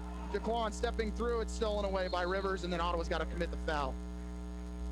Just left his feet a little too early, and the only thing he could do was throw it right to Rivers, who has some of the quickest hands in this conference. Looking at total steals this year, he leads the team with 16. And continues to make big plays on the defensive end. When you thought Ottawa might be able to get themselves within 4, they turn it back over as they trail by 6. Again, they're trying to go to Chestnut. They're going to bring McDowell away from the bucket. Chestnut backing in on McDowell. They'll kick it in the corner. It goes out of bounds off the fingertips of Okoro. 17:42 left. McPherson has really led since it was 26-25 in favor of the Braves. And they got that lead up to 9, but Ottawa right now just down 6, 45-39, 17:35 to play. Jackson dribbles between the legs. Little hesitation, looking out to the right wing. Drives, backs in, kicks it out to Perry Carroll. Carroll out to Daniels. It's stolen away by Okoro, and this is going to be a dunk. Okoro the other way, and he's just going to lay it in this time. but turnover number 13. And it's an 8-point lead again for McPherson. Daniels out to the right wing, lob inside to McDowell. He'll score as Watts was a little late. And McDowell lays it in. 6 points now for Mace. Chestnut right side for McCoy. McCoy's pass to Rivers for a three on the wing. It's off the front rim. Ball's tipped out again. Offensive board for Okoro. And Ottawa's lack of size right now really giving them problems. Okoro, Chestnut by McDowell, kicks it back out to Okoro for a three on the wing. Off the side rim, rebound by McDowell for OU. They have numbers going the other way with Perry Carroll. Carroll middle of the floor, he'll kick it out to Ian Moore. Back up top to Carroll, inside to Daniels. Takes the contact, reverse layup, hits the bottom of the rim. He'll kick it out. Can McDowell hit a three? No, he'll kick it over to Carroll instead. He'll bury it on the extra pass from Mason. McDowell and gets Ottawa within three. 16-14 left. It's a 3-point MAC lead. Okoro, screen from Fred Watts. Back to Fred Watts. Foul line extended. He's going to take a three. Doesn't do that very often. It's back rim rebound for Ottawa and Andre Jackson. Jackson into the front court, driving in. Kicks it in the corner to Carroll. Can he hit another triple? It's off the short rim as he goes into the Ottawa bench. Rebound into the hands of Watts, out to Rivers, right side. Rivers takes the 20-footer. It's long. Rebound to Daniels and Watts. And Daniels goes to the floor. He's still down as his head hit the floor at the end of that play, and taking a timeout will be McPherson. As Watts and Daniels went to the floor, Daniels holding the left side of his head. It's going to be a timeout. It's going to be a 30-second timeout. You're listening to Ottawa Braves basketball on KOFO. Hi, it's Derek Chappell talking with you today about Sutton's Jewelry in downtown Ottawa. Kathy, Phil, and the staff at Sutton's Jewelry asked me to appeal to your creative side. So picture this. You've got those old jewelry pieces in a case you haven't opened in years. You take them out, blow the dust off, and drop them off at Sutton's Jewelry. Suddenly, that old ring becomes a new engagement ring. Those earrings are now part of a beautiful new necklace. Preserve the memory, but redesign the piece exactly as you want at Sutton's Jewelry, 213 South Main. Now you know why they say you've got it made at Sutton's Jewelry. When it comes to medication, help with Medicare, orthotic footwear, delivery, or just taking care of a refill, your health is our priority at Kramer Pharmacy. Stop in today at 134 South Main in downtown Ottawa. We're open Monday through Friday, 9 a.m. to 6 p.m. and Saturday 9 to 2. This is Craig Dingle of Dingle & Son Mortuary. Pre-arrangements make the difference of a family that is stressed and a family that is free to grieve, to celebrate a life. Consider making your pre-arrangements to lift the burden. Dingle & Son Mortuary, 785-242-2323. Okay, Google, play KOFO on TuneIn. Braves trail by 3, but big concern right now for the senior from Columbus, Georgia, Jaquan Daniels, holding the left side of his head. He was down for at least a minute and a half there. That timeout was extended, and Daniels will walk to the training room. Ottawa almost gets a steal after the initial pass to Chestnut. They'll go back to him again. Swings it left side out to Watts, to McCoy. Screen set there. McCoy picks up his dribble. Past the other side of the floor, finds Rivers. And that's going to be a shot clock violation as Rivers never saw it. Big shot clock violation there from the Ottawa defense. Ottawa in the midst of a 7-2 run to start the second half. Johnson III is going to come in, so Ottawa gets smaller here, but adds a little bit of pace with Joe, and that just puts a little more pressure on Ottawa to box out on the defensive end when McPherson misses a shot or two. Moore guarded by McCoy. Dribble handoff finds Perry Carroll with 15 minutes to go. Right side out to McDowell. Leaves it with Ian Moore. Moore in the lane, picks up his dribble, kicks it out to McDowell. Can he hit a triple? Yes! Mason McDowell ties it at 47. Ottawa 10-2 run to start the second half. Chestnut left side out to McCoy. Off the screen of Okoro. Right side out to Rivers. Pump fake. He'll go in the short corner to Chestnut. Chestnut picks up his dribble where he finds Fred Watts. Watts double team to Okoro. Drives. Takes the contact. Looks to score off the glass. Can't get it to go. Ball's tipped in the air. Perry Carroll with it for Ottawa. Perry the other way. Perry has it knocked out of his hands and it'll go out of bounds. So it'll stay with Ottawa on the baseline.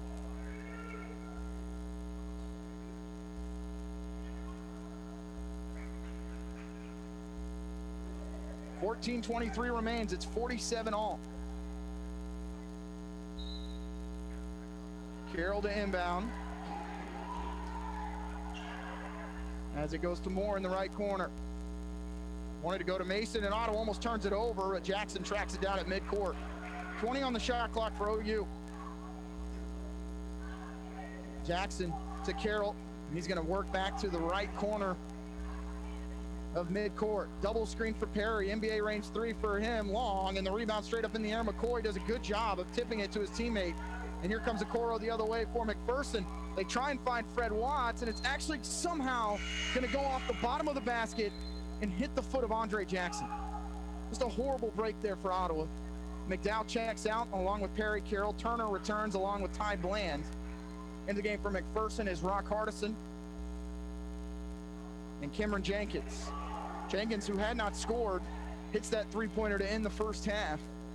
I would expect for him to get going, as they're going to move the shot clock, I would think, to 24 or 25. They will go to 24 as Okoro was in transition.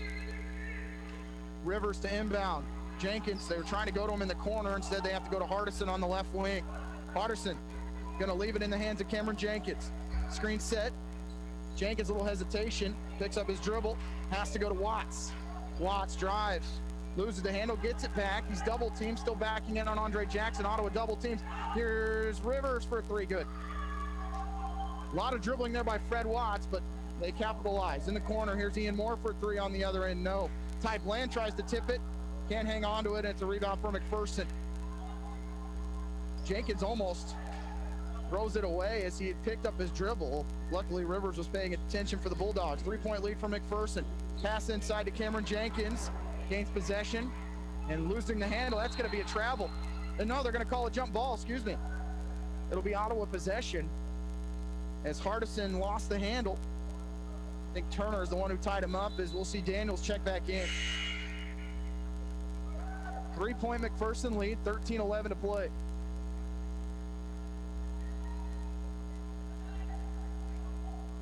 Jackson will take his seat. Rivers will guard Johnson III. Finds his way to the right wing. Crossover dribble. Leaves it out to Ty Bland. Bland in the lane, kicks it out to Johnson III. Joe gets in the paint all the way to the bucket, takes the contact and still goes in on the teardrop. As Ottawa with them one, it's 50-49 McPherson, 12:48 to play.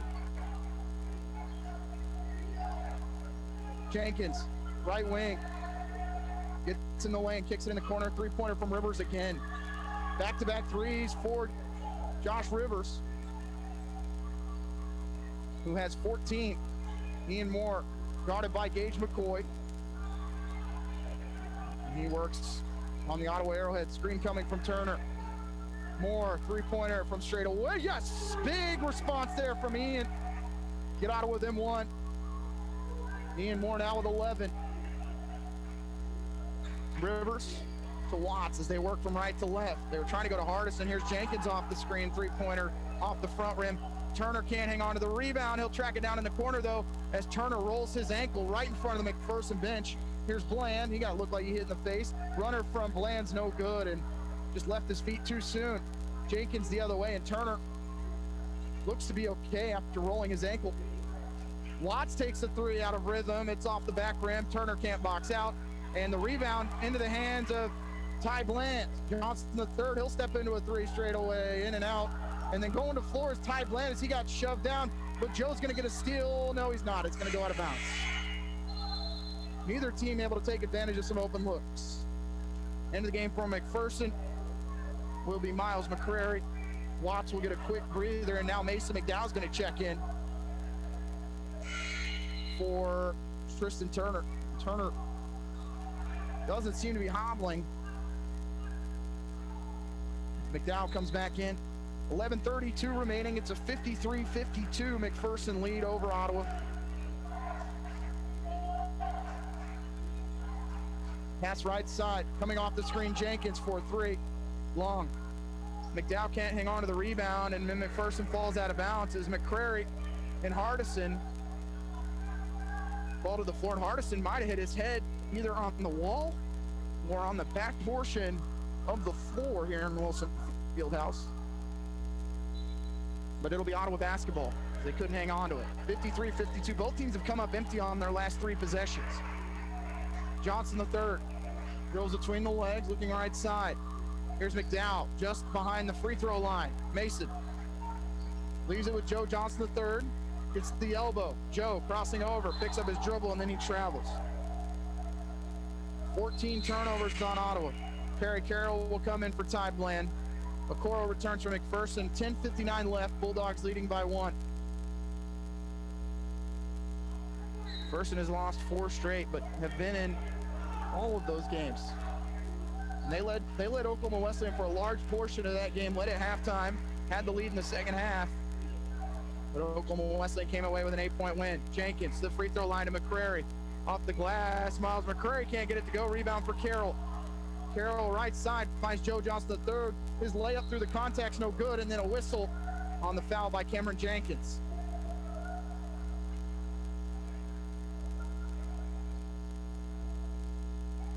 And Joe to the line to shoot 2.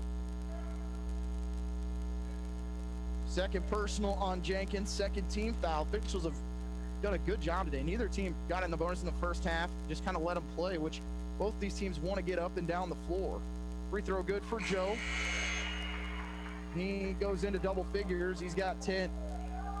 Back in the game for McPherson is Morris, trying to give Rivers a quick breather. And Ottawa takes the lead, 54-53. 10:35 left. Low scoring affair that's been played at a high tempo. McCoy right side to Okoro. Off the screen is Jenkins, guarded by Carroll. Leaves it inside. McCrary double teamed.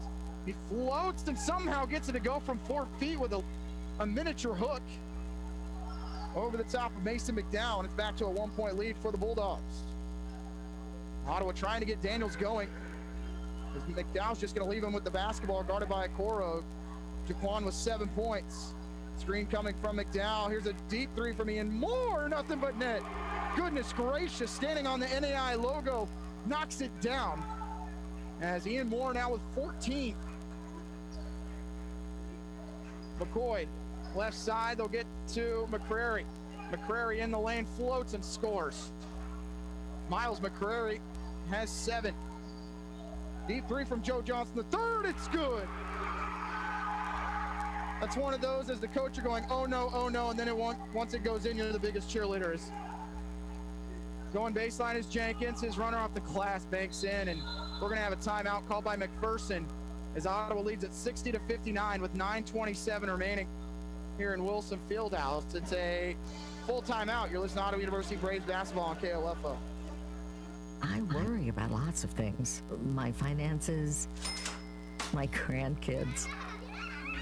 If you're 65 or older, you have enough things to worry about. Pneumococcal pneumonia shouldn't be one of them. Even healthy adults 65 and older are at increased risk for this potentially serious bacterial lung disease that can disrupt your life for weeks. Help protect yourself with the Prevnar 13 pneumococcal 13-valent conjugate vaccine, diphtheria CRM 197 protein. Prevnar 13 is approved for adults to help prevent infections from 13 strains of the bacteria that cause pneumococcal pneumonia. Prevnar 13 does not protect against all strains of the disease. Don't get Prevnar 13 if you have had a severe allergic reaction to the vaccine or its ingredients. Adults with a weakened immune system may have a lower response to the vaccine. The most commonly reported side effect was pain at the injection site. For additional common side effects and full prescribing information, please call 1-866-694-9300 or visit Prevnar13.com. Ask your doctor or pharmacist about Prevnar 13. Alexa, play KOFO on TuneIn. Welcome back. Ottawa leading McPherson 60-59, 9:27 remaining. The Braves on a 23-14 run as Braves are now 10 of 23 from the three-point line, shooting 53%. McPherson at 38%. They're 23 of 69 of 27 from deep as both teams traded baskets on 4 possessions there. It's Ottawa basketball coming out of the timeout. Carroll joined by Johnson III, McDowell, Daniels, and Moore. And they're going to guard Joe the length of the floor here, and he's going to lose it on a turnover. Crow in the lane, spins off the glass, lays it in, and just like that, McPherson regains the lead, and turnover again. Joe never saw him as kind of creeping up there was Morris, and then he spun to his right into the pressure. 61-60 the lead for the Bulldogs. McDowell left side for Daniels. Daniels looking to explode to the bucket, high off the glass, no good. He just can't get it to go tonight. Only 7 points for Jaquan. Okoro, right corner for McCoy. Back to Okoro. Driving to the bucket is Okoro off the glass. Shot's no good, but he's going to the line for 2 free throws. As I believe that's Daniels that commits the foul. Second team foul on OU, but what a deflating turnover there by the Braves coming out of the timeout. Second personal on Daniels. Okoro to the line. He's got 5. As a team, the Bulldogs 4 of 6 from the foul line. Both teams have only attempted 6 free throws tonight, as the first one is long. McDowell will come out. Jackson will come in. 8:50 left. 1 point Bulldog lead. Second one's no good either, and Daniels gets the defensive board. Quan. Coro on him, finds Jackson. Left side out to Joe. He's going to be called for the travel. That's 3 turnovers on Joe today. Second traveling violation on him.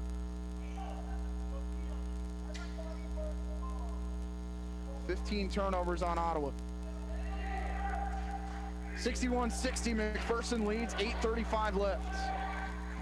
Morris tries to go to McCrary, goes off the leg of Joe Johnson. Okoro wide open 3 as Ottawa lost him. It's off the mark. Daniels gets the rebound. He'll go the other way with it. Jaquan outside to Johnson the third. 3-pointer on the way. He's fouled. He's going to the line to shoot 3 free throws as Morris commits the foul in the left corner.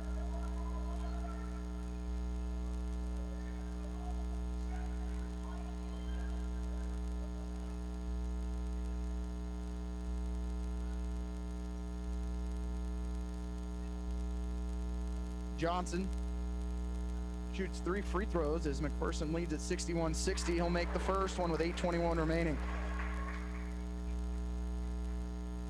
Joe has 15 off the bench for the Braves.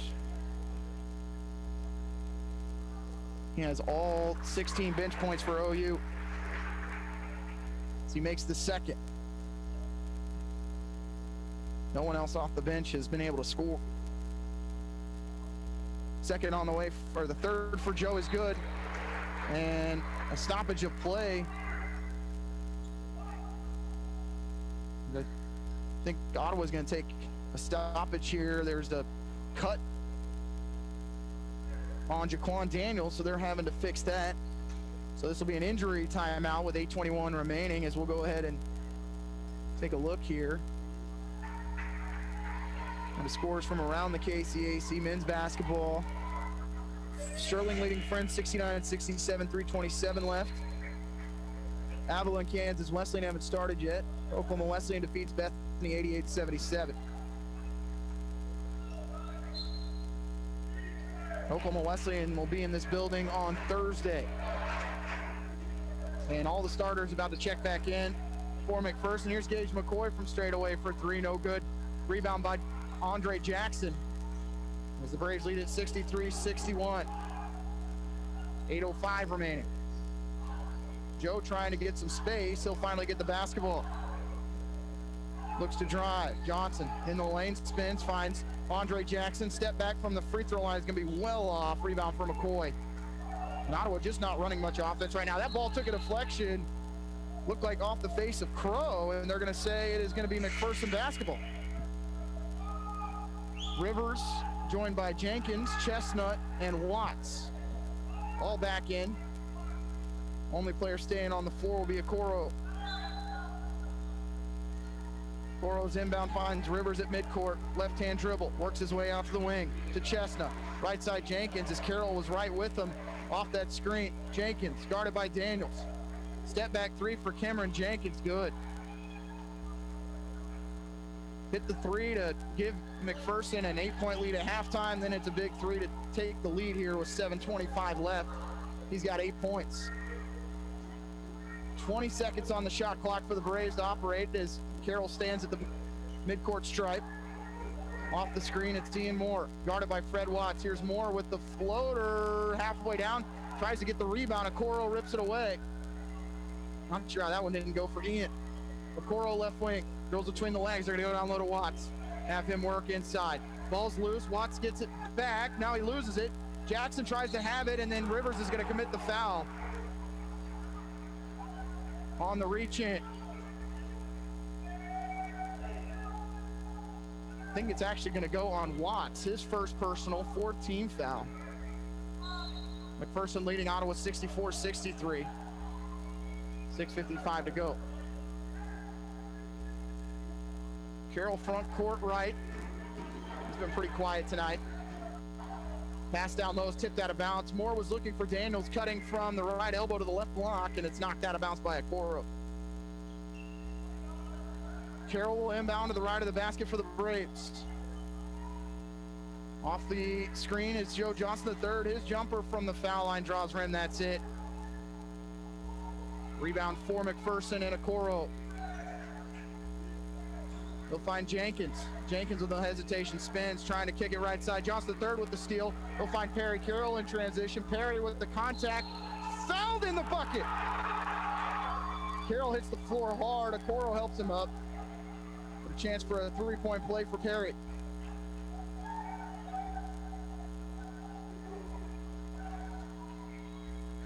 Third personal on Okoro, 5th team foul on McPherson as Carroll tries for the 3-point play. Scored 7 points tonight for the senior from Ottawa.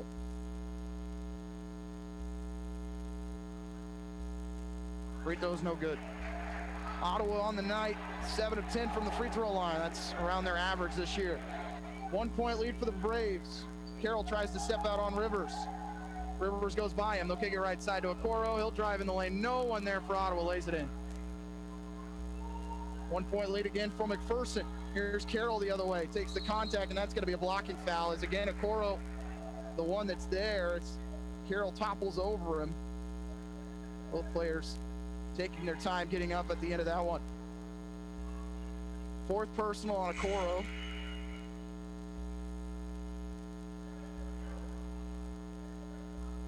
He's laying down on the baseline right now.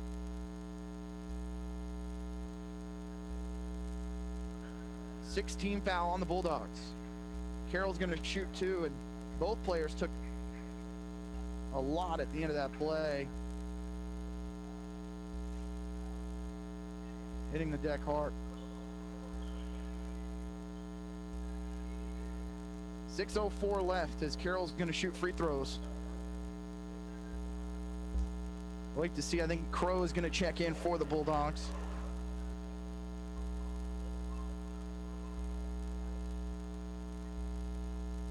Free throw off the mark for Carroll. Coming into tonight, Perry was shooting 77%. Only missed 4 on the year. He's missed 2 tonight.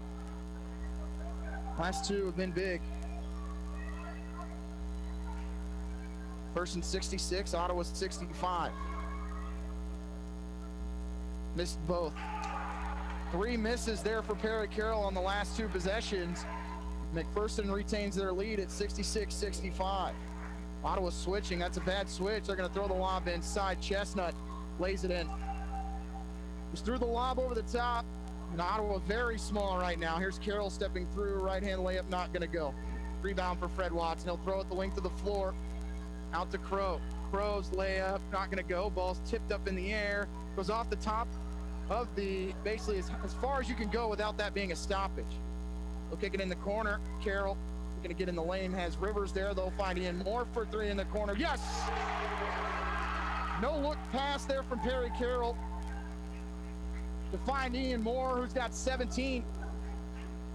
Him and Johnson III both have 17. 5:10 to go. Rivers, left side of the floor to Jenkins. They'll go down low to Rivers in the short corner, back to Jenkins. Guarded by Carroll. Cameron, step back 3 on the wing, good in the foul. Doesn't matter who Daniels guards tonight. They've just been able to hit shot after shot. Hand in his face, commits the foul and a chance for a 4-point play. And Cameron Jenkins looking like his old self right now. Ottawa's going to make a sub with 5:01 to go. McDowell comes in for Carroll. McCoy checks in for the Bulldogs as they are 10 of 30 from 3-point range. Ottawa 10 of 23. Jenkins going to get it to go. He's got 12, and a 4-point advantage here for the Bulldogs with 4:58 left. Johnson the third to the left wing where he finds Andre Jackson. Jackson pass down low to Ian Moore. Layup's good as he had McCoy on his back. And it's a 2-point Ottawa deficit. 4:40 left. Rivers, nice move to go behind the back there with the dribble. They go to McCoy. He looked like he might have walked. Rivers guarded by Jackson. See if Ottawa tries to switch here as Johnson the third is on Fred Watts right now. Rivers for a three on the wing off the back rim. Rebound by Daniels, who has the ball. Has Watts on him. He's going to go right by Fred Watts.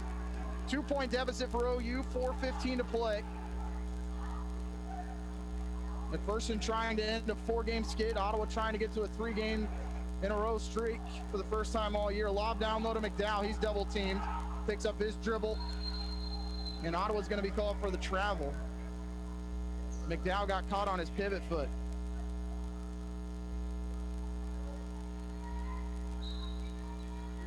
Couldn't decide. I don't think he realized how much space he had on that block when he caught it.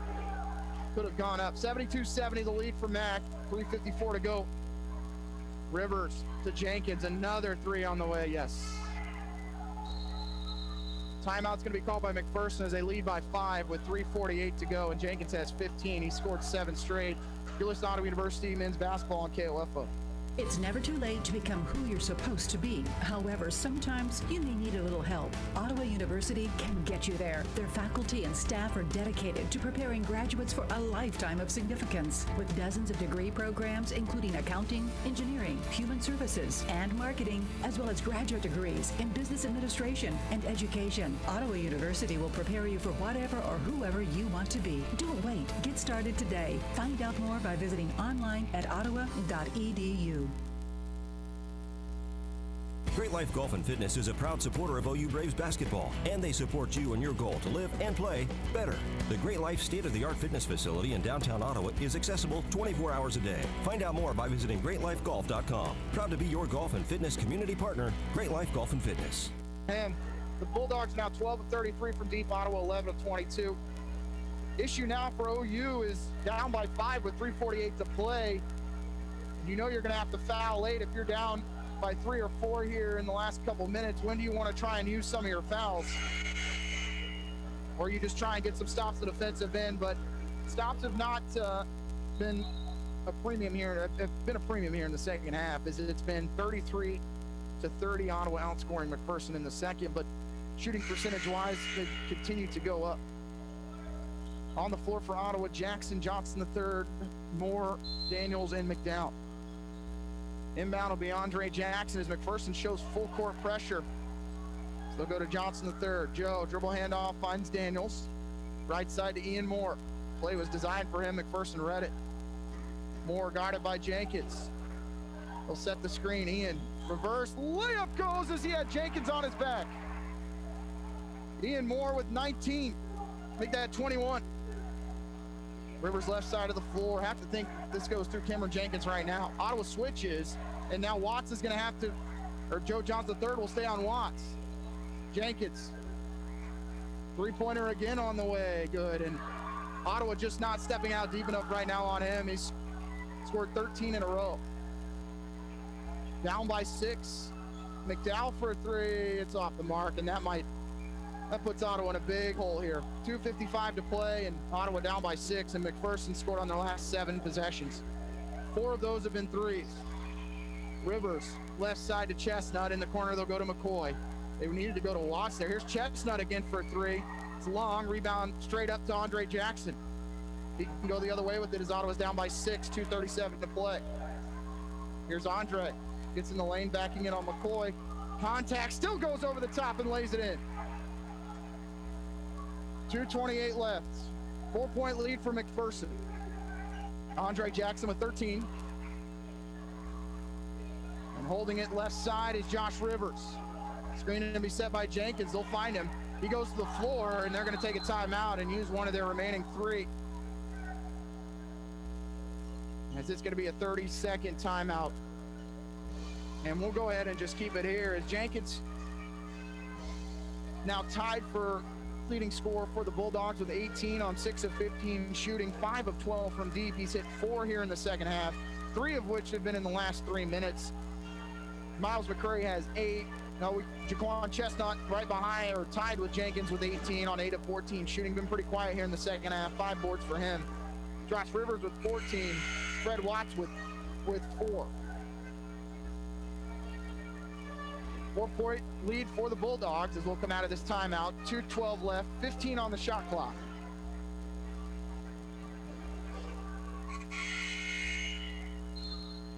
Rivers with the inbound. I'll go to Gage McCoy near midcourt.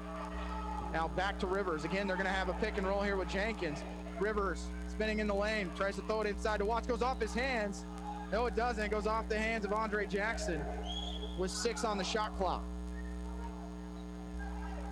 2:04 left. Rivers for the inbound. They'll find Watts. 20-footer from Watts is going to be off the front rim. Of course, they get the rebound. Chestnut's put back good, as it barely drew any rim. With 1:55 remaining, Ottawa's got to get the ball in. Finally do. They let 7 seconds run off after the made basket. 20 points. They say that they gave that jumper to Chestnut. Pass in the corner. Johnson the third drives, takes the contact, can't get it to, does go. It hangs on the rim and falls. 4-point deficit. It's 80-76. McPherson, 1:30 to play. Bulldogs have 2 timeouts left. Braves need to stop. Haven't had it much here in the final 5 minutes. Rivers left side to Jenkins. Pass down low to Watts. He looks to score. Stoppage of play and a whistle on the floor, as that's only team foul number 4 on the Braves. That is not in the act of shooting. Okoro is going to check in for the Bulldogs as the shot clock goes back to 20.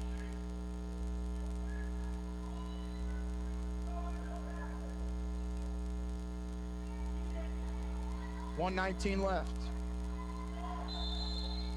Inbounds is going to come from Rivers, and an offensive foul is going to be called on Watts, as Ian Moore able to try and fight through the screen. There's one stop you needed. Now you need a bucket on this end. Bulldogs lead 80-76, 1:19 to play. Braves have 4 timeouts if they need them. Johnson the third. Dribbling left side to Ian Moore. Moore almost falls down, regains his footing. Ian in the lane, steps through, finds Andre Jackson, guarded by Watts. Jackson off the screen, finds Mason McDowell for 3. It's off. Hits the score, hits the shot clock, and Ottawa's got a foul now. They still have to give 4 fouls. 56 seconds left, 22 on the shot clock. Ottawa 11 of 26 from 3 as Rivers is going to call timeout. 48.4, it's going to be a full timeout. You're listening to Ottawa Braves basketball on KLFO. I worry about lots of things. My finances, my grandkids. If you're 65 or older, you have enough things to worry about. Pneumococcal pneumonia shouldn't be one of them. Even healthy adults 65 and older are at increased risk for this potentially serious bacterial lung disease that can disrupt your life for weeks. Help protect yourself with the Prevnar 13 pneumococcal 13-valent conjugate vaccine, diphtheria CRM 197 protein. Prevnar 13 is approved for adults to help prevent infections from 13 strains of the bacteria that cause pneumococcal pneumonia. Prevnar 13 does not protect against all strains of the disease. Don't get Prevnar 13 if you have had a severe allergic reaction to the vaccine or its ingredients. Adults with a weakened immune system may have a lower response to the vaccine. The most commonly reported side effect was pain at the injection site. For additional common side effects and full prescribing information, please call 1-866-694-9300 or visit Prevnar13.com. Ask your doctor or pharmacist about Prevnar 13. 4-point lead for McPherson, 48.4 remaining, 16 on the shot clock. Carroll will check in for Ottawa. McPherson 13 of 35 from behind the arc. Ottawa 11 of 26. Braves shooting 51%, McPherson at 41%, but the rebounding edge in favor of the Bulldogs, 41-35. Rivers to inbound. Goes in the backcourt to McCoy. Ottawa not going to foul here. Losing the handle is McCoy. Ottawa gets the steal, and then Ian Moore will lay it in with the left hand with 42.5 to go. As Ottawa does everything they were supposed to do there, and Ottawa's going to take a timeout. with 42.5 remaining and down 80-78.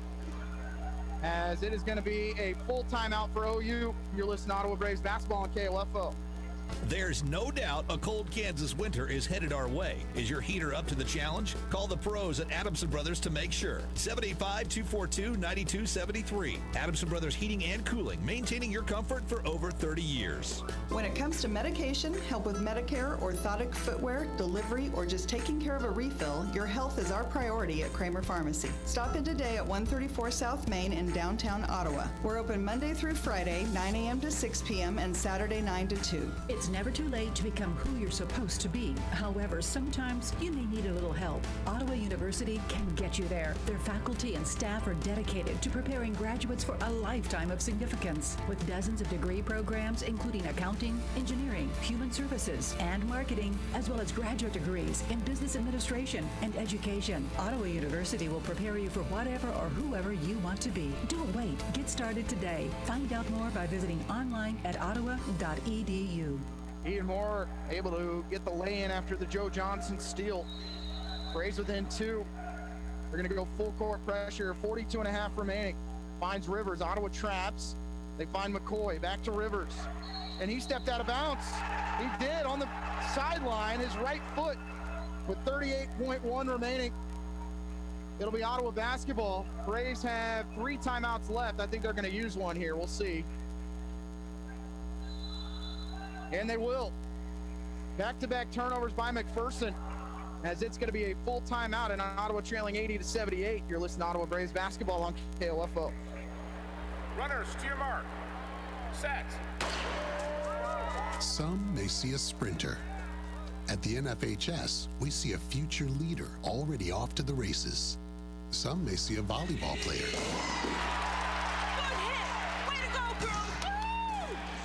At the NFHS, we see a spike in confidence that will help her achieve her potential. What else do we see? Musicians learning to march to their own beat. We're the NFHS, the national leader and advocate for high school athletics and activities in America, helping today's teenagers develop the skills they need to become tomorrow's leaders. And we see it happening in communities across Kansas every single day. Learn more about the NFHS commitment to youth at nfhs.org. This message presented by the NFHS, the National Federation of State High School Associations. And McPherson has turned it over on back-to-back possessions and given Ottawa a chance here. 38.1 left. Bulldogs leading 80-78. Okoro checks back in as he has done a tremendous job on Jaquan Daniels tonight defensively. Inbound finds Perry Carroll, 37 seconds to go. Carroll. They'll go to Moore in the right corner. He's guarded by Rivers. Here's Ian. Spinning, gets in the lane, trying to score. Shots blocked from behind by Rivers, and then Ottawa commits the foul as Moore hits the deck with 25.6. It's only the 4th team foul on Ottawa. The Braves are going to have to foul here 3 more times. Daniels commits his 4th foul. McCoy will inbound it. They're going to find Rivers. Rivers trapped in the corner, lose the handle. It's stolen by Moore. Ottawa gets the rebound, put back in the foul by Perry Carroll. Are you kidding me? Unbelievable. Ian Moore caught himself under the bucket. All he could do was throw it at the rim. Carroll gets the offensive rebound and the putback, and we're tied at 80.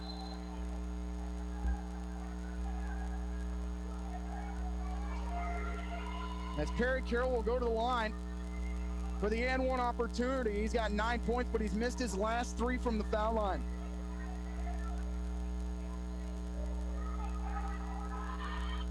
As it is 80-80. 18.9 remain. Transfer from Fort Hays State, a chance to give Ottawa the lead. It's long, rebound to Fred Watts. Carroll just does not look comfortable at the foul line. He missed 4 in a row, and McPherson's going to hold for the final shot. 10 seconds left. Rivers with it near midcourt, guarded by Johnson III. Rivers driving. Ottawa has fouls to use if they need to. Here's Chestnut. His shot's off the front rim. The tip pin's no good. That pass at the buzzer's no good, and we're going to overtime. As McCoy got a good look at it, and a technical's going to be called on McPherson as time has expired. Oh my goodness, TJ Eskelson is going to commit a technical. The official at the end of the game, as Eskelson was running down the sideline, I'm not sure what he was upset about.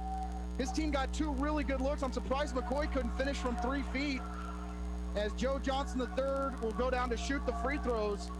Definitely no time left, as it's going to be called on Eskelson.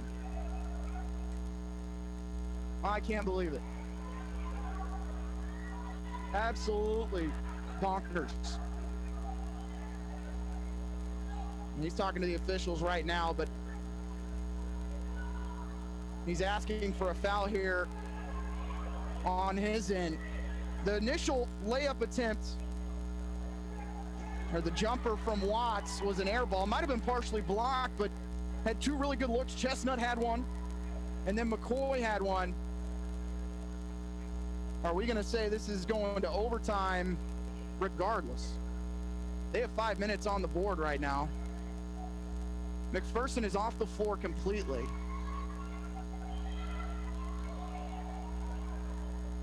So are they going to say this is going to start the overtime period?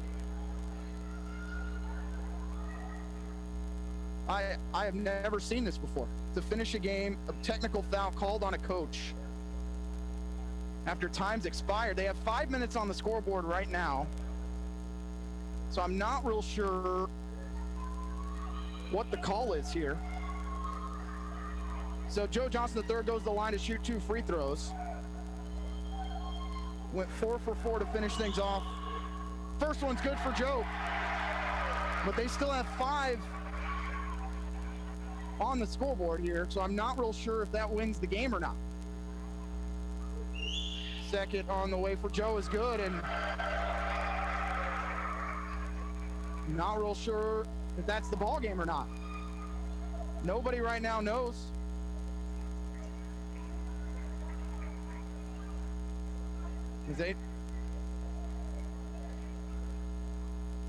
We will wait to see what happens here. I believe we are playing overtime. Clock running down, so we will go to overtime, but Ottawa leads 82-80. It's the way I understand it right now. We are so far away from the scores table, I can't tell you what is going to happen here, but it is 82-80 is our score,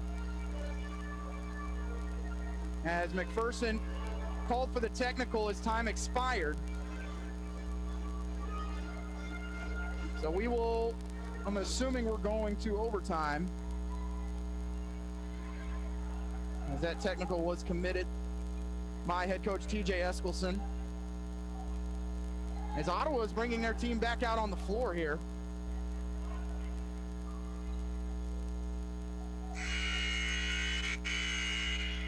There is no time on the clock.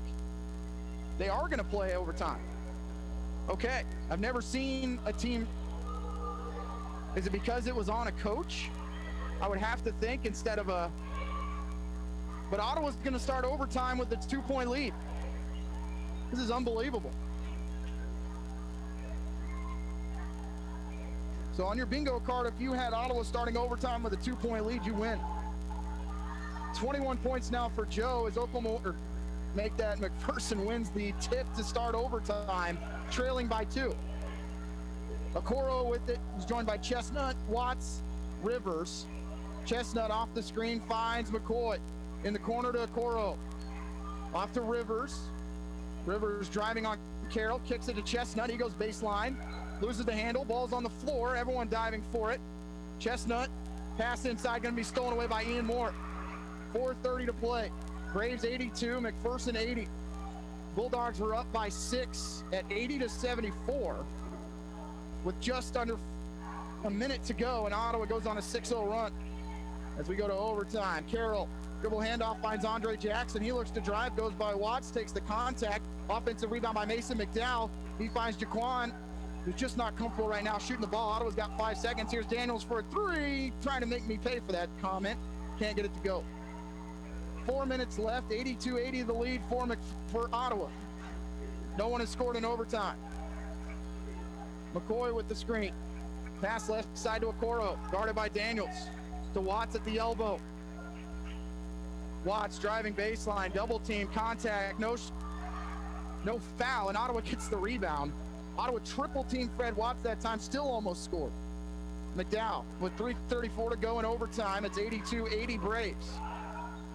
In the short corner is Andre Jackson. Backing in, loses the handle, gets it back. This matchup with Fred Watts as they'll go back to Daniels with 10 on the shot clock. 3:20 on the game clock. Daniels stands to the left of the arrowhead. Crossover dribble for Jaquan. Fadeaway jumper from the free throw line. No. Braves come up empty on their first two possessions. They still lead by 2. 3:07 to play. 82-80 McPherson. Or make it Ottawa, excuse me. Watts sets the screen. Ottawa switches. Left side, they go to McCoy. Guarded by Moore. McCoy in the corner to Chestnut. Back to McCoy. Trying to go to Rivers. Pass can be tipped out of bounds by Daniels. Jenkins will come back in for McPherson. Johnson III will come in for McDowell. Neither team has scored in overtime. That is correct, as Ottawa leads 82-80. Ferson commits a technical. As that game ends, they'll pass inside to Chestnut. He tries to dunk it, and then he's fouled by Andre Jackson. With 2:47 to play, sending Chestnut to the line. That's only Ottawa's 16th foul. 4th, though, on Andre Jackson. Chestnut shooting free throws. This one's in and out. Has not been a free throw clinic from either side. Ottawa 9 of 15. McPherson 5 of 10. Chestnut second. Gonna go. So Ottawa's lead at 1, 82-81. 2:45 left in overtime. Braves lead it by 1, but have not scored in overtime, if you can believe that. Here's Ian Moore attacking off the glass, can't get it to go. Daniels gets the offensive rebound, and Ottawa's going to reset. Braves are 0 of 4 from the floor in overtime, but still lead by 1. 10 seconds on the shot clock. Quan has had a tough day. They're going to go to Moore, right wing, guarded by Rivers. Ian Moore, his shot's blocked, a lot of contact. Andre Jackson can't get the rebound, and McPherson takes it away. It would have been a shot clock violation anyways. They go down low to Chestnut. He works on Daniels. Chestnut through the contact, and another whistle and a foul called on Ottawa. It's going to go on Daniels again, and I believe he is fouled out, which Chestnut's going to shoot free throws. So McDowell will come off the bench as Daniels fouls out with 7 points. Jaquan, 7 points, 14 rebounds, and 3 assists. I think Ottawa's going to take a timeout here. Braves still have 3 timeouts left, as Mason got a very short break there.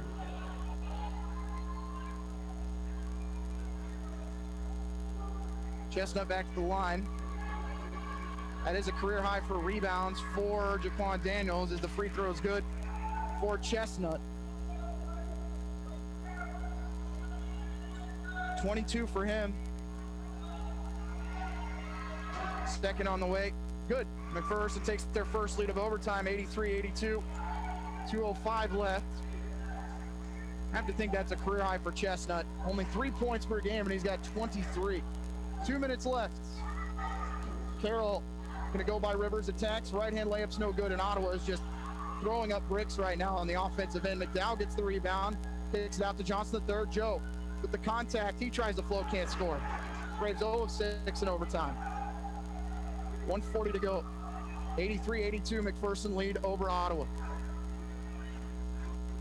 Rivers guarded by Carroll, goes right by him. Carroll looking to float. That ball goes off that. Carroll can't save it as it goes out of bounds. It's going to be McPherson basketball. 1:29 left in overtime. 16 on the shot clock. Heavy legs for both squads here. Inbound to Watts, easy lay. Oh, he missed it, my goodness. Watts had so much space, didn't know what to do. Instead went the reverse, and Ottawa gets the rebound. 1:19 left. McPherson 83, Ottawa 82. Johnson the third in the right corner. Up top to Carroll with 10 on the shot clock. 1:05 left in the game. In overtime. And a whistle and a foul is going to be called on Chestnut. With 5 seconds on the shot clock, and McDowell's going to go to the line to shoot free throws as Ottawa goes into the double bonus. Second personal on Chestnut. Not the only thing he's done wrong today.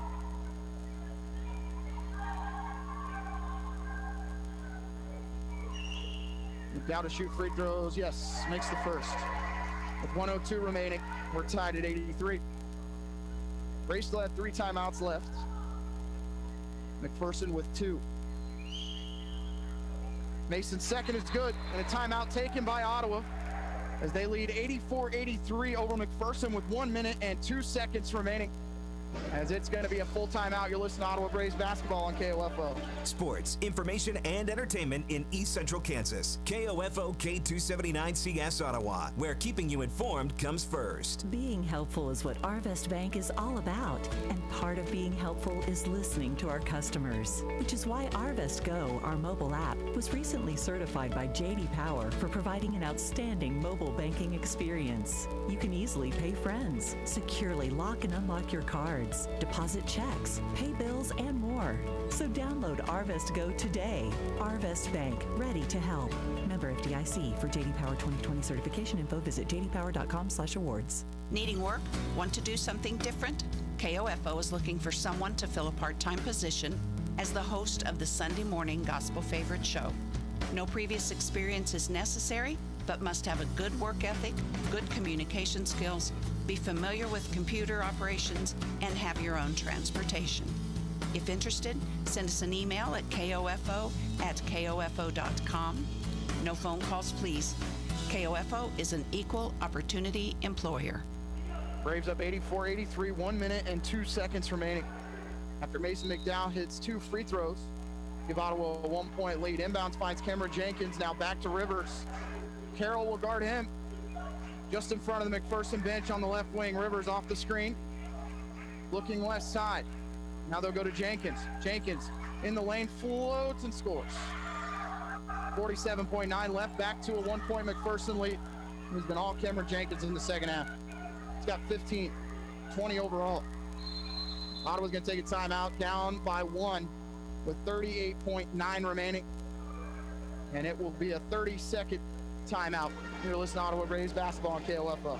Let's get back to business with Local IQ. Get the power of a national expert marketing team combined with deep roots in 260 communities, making them the partner you need to jumpstart your journey to full recovery. Results matter now more than ever, and Local IQ provides uniquely engaged local audiences, industry-leading technology, intelligent creative design, deep digital marketing expertise, and insights from partnering with hundreds of thousands of businesses nationwide. Talk to Stephen Bradley, your local IQ marketing expert today at 785-242-4700, extension 108. Welcome back as McPherson leads Ottawa 85-84 here in overtime, 38.9 left. Inbound for the Braves will be in front of their bench. Jackson, Carroll, Moore, McDowell, and Johnson III as Jaquan Daniels is fouled out of this game. Ottawa's gonna go pick and roll here. McDowell tries to set the screen. Carroll back to McDowell. He takes a deep NBA range 3, no. Rebound gonna go to McPherson. Ottawa's got a foul here with 27 seconds remaining, and then they call a kickball on Ian Moore with 25.9 left. Braves 11 of 28 from 3. Inbound will come from Rivers. Trying to go to Chestnut, can't get it to him, and now that looked like they will find Rivers. Ottawa's got a foul here. Rivers down low to Watts. He drives and then he's fouled with 20.2 left. So Watts to the foul line, and Joe fouled him about as hard as he could. I think Joe got the worst of it. Both him and Ian Moore collided with Watts as Watts tried to throw one up, but it is only a 1-and-1 here. Fred Watts with 4 points, all 4 from the foul line where he is 4 of 4. The free throw is up and good. It's up to a 2-point lead now at 86-84.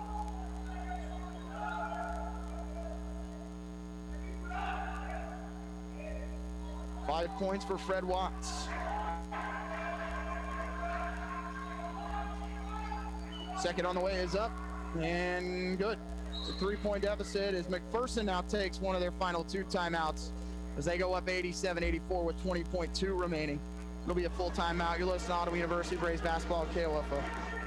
Sports, information, and entertainment in East Central Kansas. KOFO K279CS Ottawa, where keeping you informed comes first. This is Eric Price, Funeral Director at Lamb Roberts Funeral Home in Ottawa, Baldwin City, and Overbrook. We're proud to be involved in the communities we serve and support the youth of today because they're our leaders for tomorrow. Lamb Roberts Funeral Home, providing compassionate care when you need it most. Great Life Golf and Fitness is a proud supporter of OU Braves basketball, and they support you in your goal to live and play better.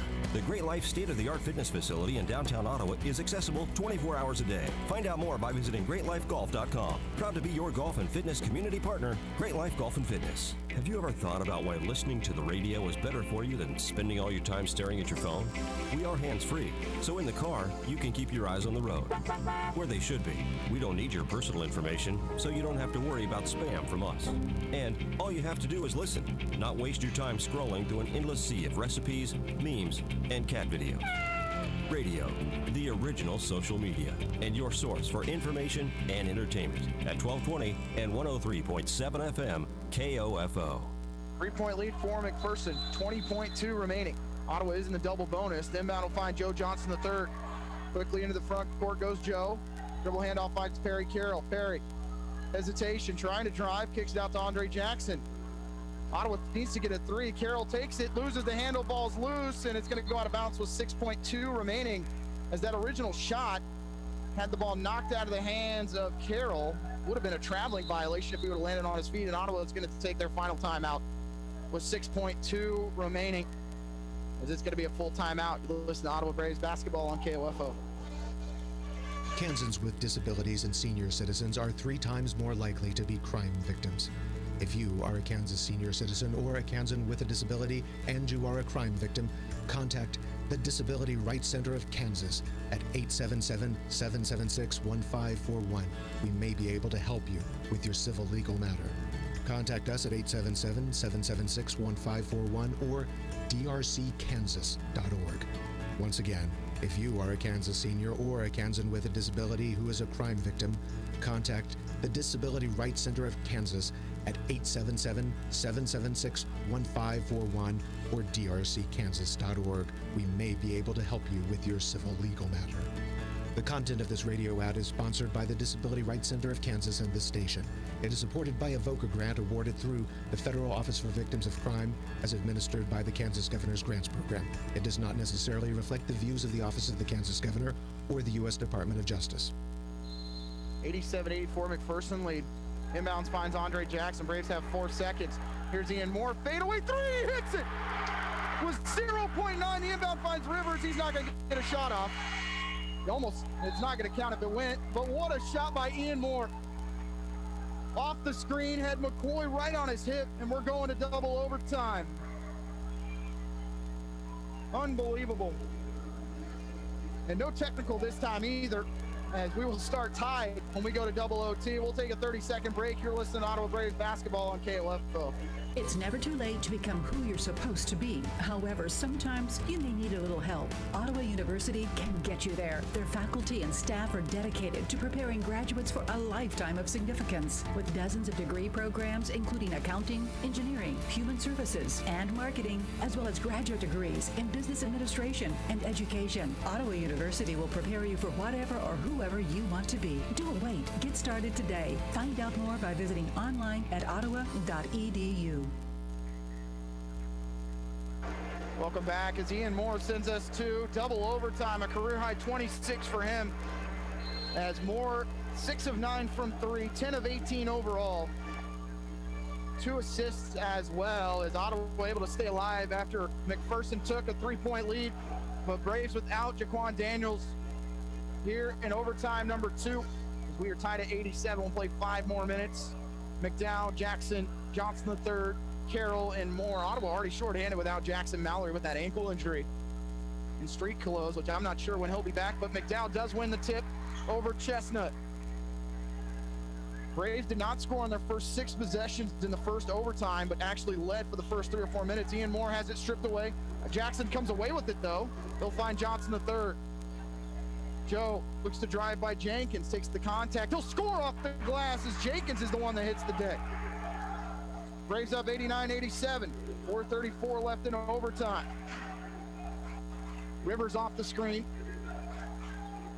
Looking left side. Now he'll go to his right. Dribbles right into 2 of his teammates. He'll go to Watts in the short corner. Watts driving on Jackson. He'll spin, double team there, still scores off the glass. As he spun away from the pressure put on by McDowell. 4:10 to go, 89-89 your score. Dangerous pass as Moore was coming back towards the middle of the floor. Screen's gonna be set by McCoy. They're gonna go down low to Jackson. Loses his handle, puts it on the deck, drives, goes back to Johnson the third with 10 on the shot clock. Joe, little hesitation, gets by one defender, tries to float from the elbow, he'll get it to go. Tough shot there from Joe Johnson the third, and Ottawa regains the 2-point lead. 91-89, 3:44 to play. Rivers to the elbow, to Chestnut, right corner to McCoy. Back to Chestnut, guarded by McDowell. He'll pick up his dribble, finds McCoy. Moore trying to stay step for step with him. Rivers looking right, gets to the free throw line. His jumper is going to be off the side of the rim. Rebound by Andre Jackson for Ottawa with 3:20 to play. Braves up by 2 in double overtime. They'll leave it with Ian Moore. Pick and roll here for Ian. Gets out to the left wing. Deep NBA range 3 is going to be off. And that caught the shot clock. A little bit of a heat check there for Ian. 3:07 remaining. Braves up by 2. Rivers. The left side of the floor. Screen coming from Jenkins. Ottawa didn't switch. Wide open 3 for Jenkins. He misses one. But McCoy there for the putback and lay-in. As Ottawa, I think everyone in the building thought that one was going down the way Cameron Jenkins has shot the basketball today. We're tied at 91. Here's Andre Jackson. Backs it on Watts. Has to kick it back to McDowell as Ottawa resets. Left wing, now back to the middle of the floor comes Joe Johnson the third. Pick set by Mason. McDowell to his left. He'll use it. Little hesitation there from Joe. McPherson switches. They'll throw it over the top to McDowell. Out to Ian Moore. He's in the lane, tries to score off the glass. He gets it to go on the reverse. Ian Moore with 28. The newcomer getting it done for OU tonight. Rivers, Ottawa switches. That's a bad switch there. They've got Watts all alone on Perry Carroll. Chestnut in the lane, and Carroll's actually going to commit the foul here. And all he could do was try and force Watts out of the lane. He commits the foul. That's the 9th team foul on Ottawa. Watts to the line to shoot the 1-and-1. For Perry Carroll, his 2nd personal, 9th team foul on the Braves.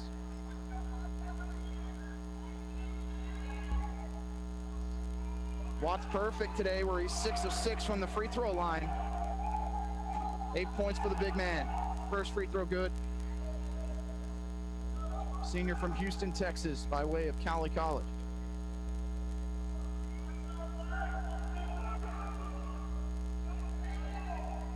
My apologies, that's Channelview High School in Houston.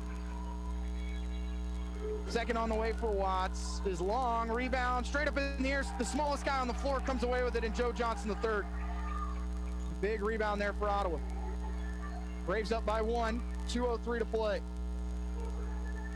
Joe to the right wing.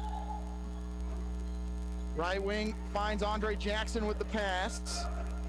They'll go back to Joe with 10 on the shot clock. Johnson.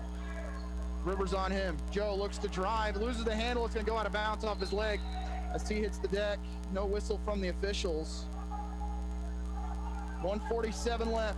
93-92, the lead for Ottawa. But they turn it over as the Braves have now turned it over 17 times. Rivers from that screen from Watts. In the corner it'll go. 3-pointer on the way for Chestnut, good, and no one even stepped out for Ottawa. 2-point lead for McPherson, 95-93, a minute and a half to play. Chestnut has gone off for 26. Johnson the third back out to the right corner, finds McDowell. On the screen, it's Perry Carroll. Carroll dribbles through contact, tries to score. It's no good. Ball's tipped around. McPherson with the rebound. Now it's 2-on-1. Here comes Jenkins. Shot's going to be blocked off the backboard as McDowell is called for the foul as Jenkins hits the deck. They'll go to the line for two.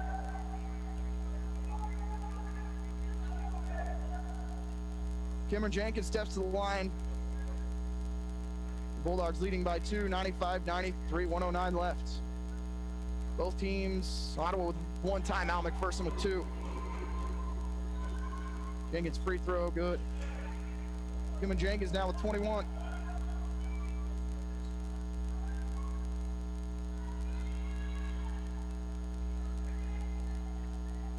We're going to put McPherson up by 2 possessions, and he will.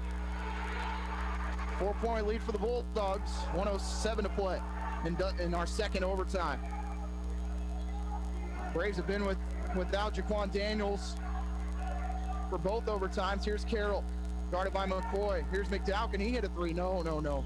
And that's probably going to do it here with 54.3 remaining, and they're going to say it's off of Ottawa. 52.2, and it's double bonus here for McPherson. And Ottawa's just hasn't been running any offense that's getting him to the bucket. Too many shots from behind the arc. The inbound finds Cameron Jenkins. Ottawa's got a foul here, down by 2 possessions. And they finally will, no, they will not, as Rivers finally goes to the floor, and he's going to the line for 2. Looks like Ottawa's going to lose this game. Down by 4. It's about to be 6 as Rivers steps up. Rivers, 92% foul shooter. Braves do have 1 timeout left.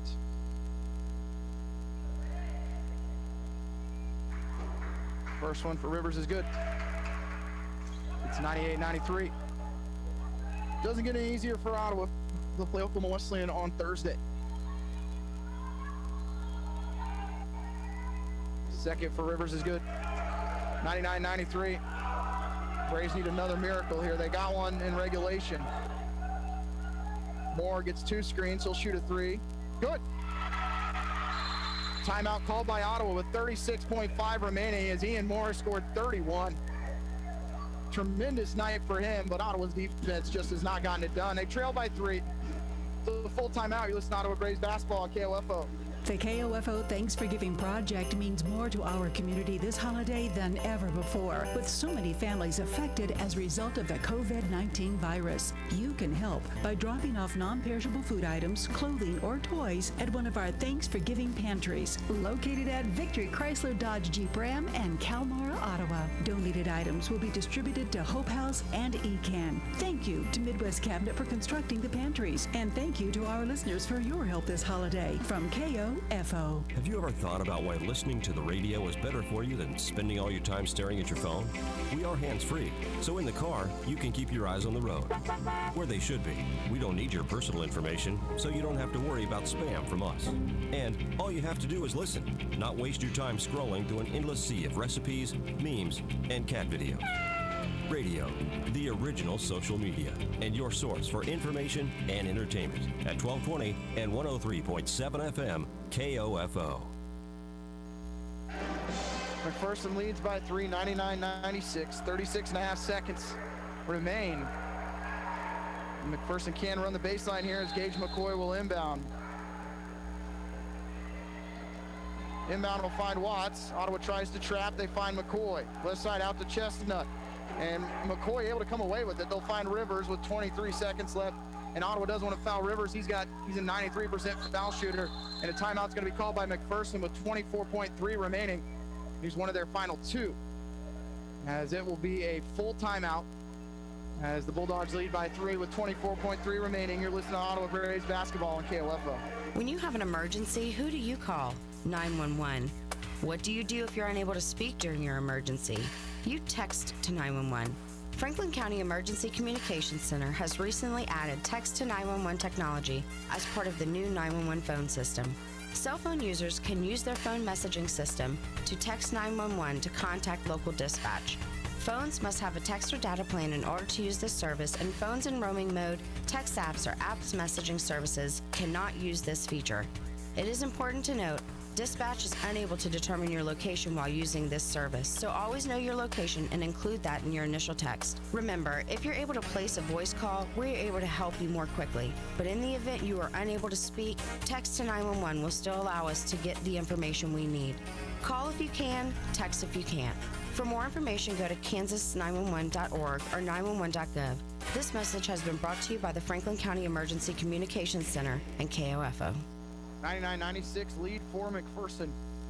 Well, the only person you don't want to foul right here, I guess the two would be Jenkins and Rivers. Rivers at 93 is the one you really don't want to get the basketball, but McCoy will inbound it for McPherson.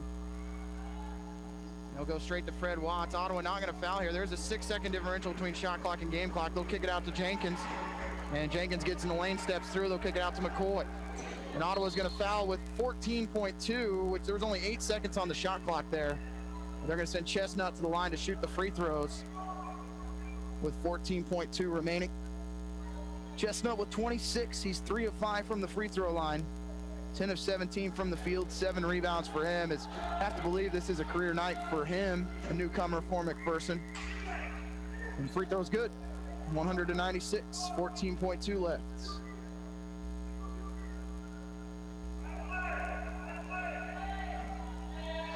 Second, good. 101-96, 14 seconds left. Ottawa down by 5. Carroll, NBA range 3, steps into one, good. 8.2 left. Inbound's gonna find Rivers, and Ottawa fouls with 7 seconds left.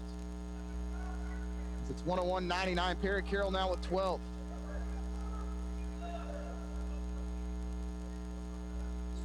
Foul called on Joe Johnson III as he picks up his second foul. Both teams are in the double bonus.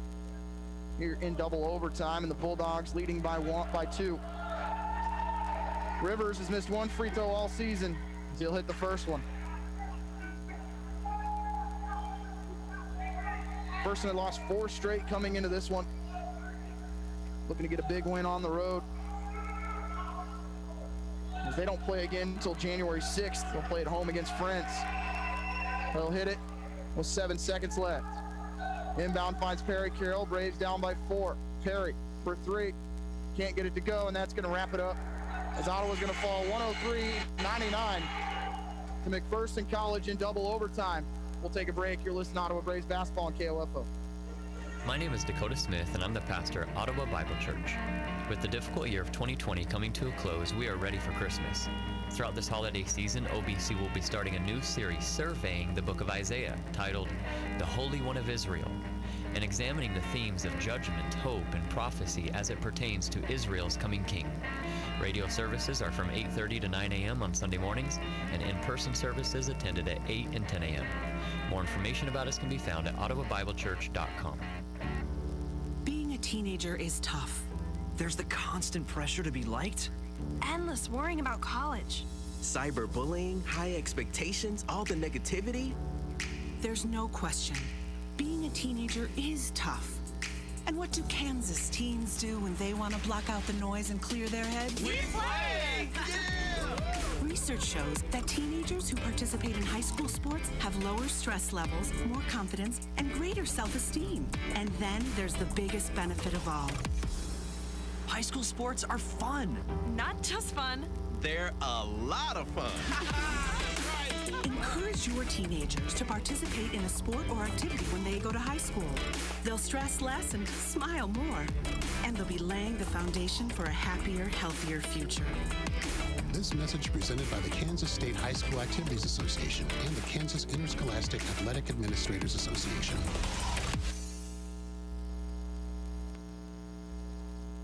Welcome back. As Ottawa falls by a final of 103-99 in double overtime tonight, as we're joined by head coach Aaron Siebenthal. This one's going to be a tough one to swallow.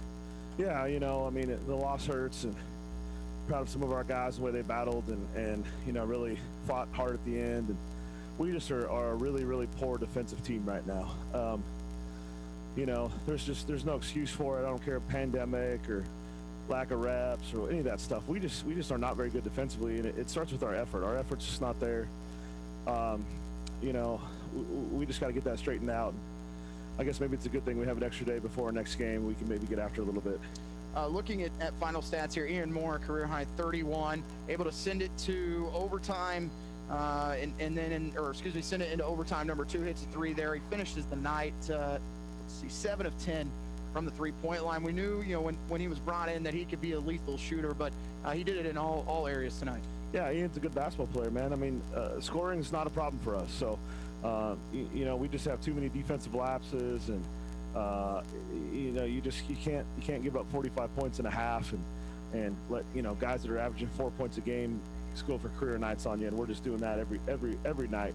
We're just letting guys that aren't scorers score a whole bunch on us, and we got to figure out a way to make that end. Being able to take some positives out of the offensive side tonight, almost score 100 points. But you talk about the defense too. I mean, you're going to be playing an Oklahoma Wesleyan team here on Thursday that has kind of prided themselves on the defensive side and getting on the glass. Which final mark tonight, looking at rebounds, we had 54-44, so within 10 tonight, but still able to get on the offensive glass. Yeah, we're just not very big, and so we just want to be in the rebounding battle. We're not going to win the rebounding battle every night, so.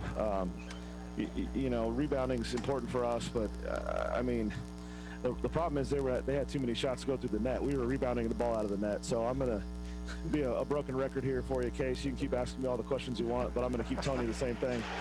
We're a poor defensive team, and I'm kind of shocked. I don't really know why, because we've got very, very capable defenders. We thought this would be one of the best defensive teams we've had in Ottawa in a long time. I think we showed some of that against Baker, but obviously that was a long time ago. So we've got to get the ship righted on the defensive end, and I think everything else will take care of itself. Coach, we appreciate you joining us. Thanks, Case. All right, let's take a break. We'll be back in just a minute to wrap it up. You're listening to Ottawa Braves basketball on KOFO.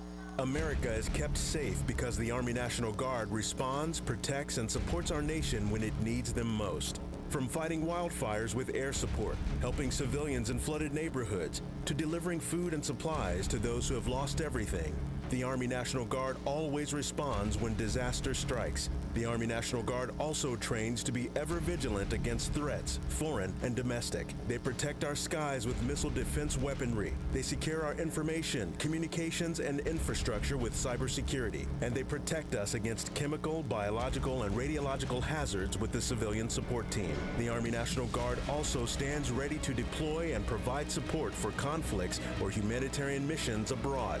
Join the Army National Guard and be there to respond, protect, and support your community and your country. Visit NationalGuard.com to learn more about part-time service.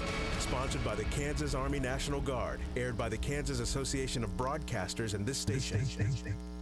Welcome back. Ottawa falls by a final 103-99 in double overtime against the McPherson College Bulldogs. Braves fall to 4-4 overall, 2-4 in the KCAC, and they will take on a Oklahoma Wesleyan team that, with the win tonight, they improve. Let's take a look here. They moved up. They're currently in second place, so 5-1 in the conference. They are 7-2 overall, and they have won 5 straight. So a team, a juggernaut as usual in the KCAC, who's found themselves yet again right in the thick of it. As Ottawa has 2 more games this week. They'll play on Thursday against Oklahoma Wesleyan, and then on Saturday against Bethany College. As Thursday night's game starts at 7 p.m. And then on Saturday they will also play, early afternoon. So that'll be a 5 o'clock tip. So 3 and 5 on Saturday.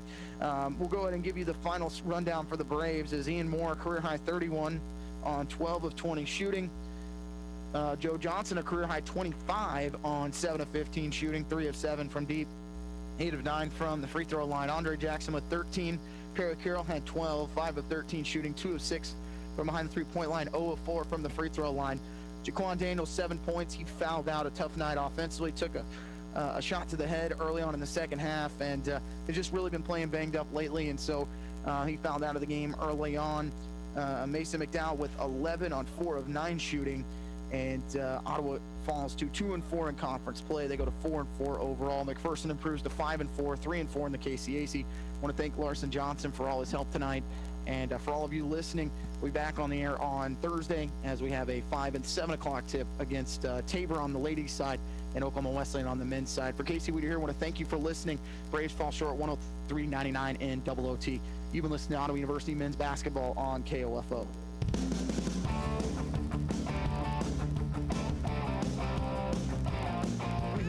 this broadcast of Ottawa University Braves men's basketball on KOFO. Brought to you by Sutton's Jewelry, Lamb Roberts Price Funeral Home, Quality Structures Incorporated, Advent Health Ottawa, and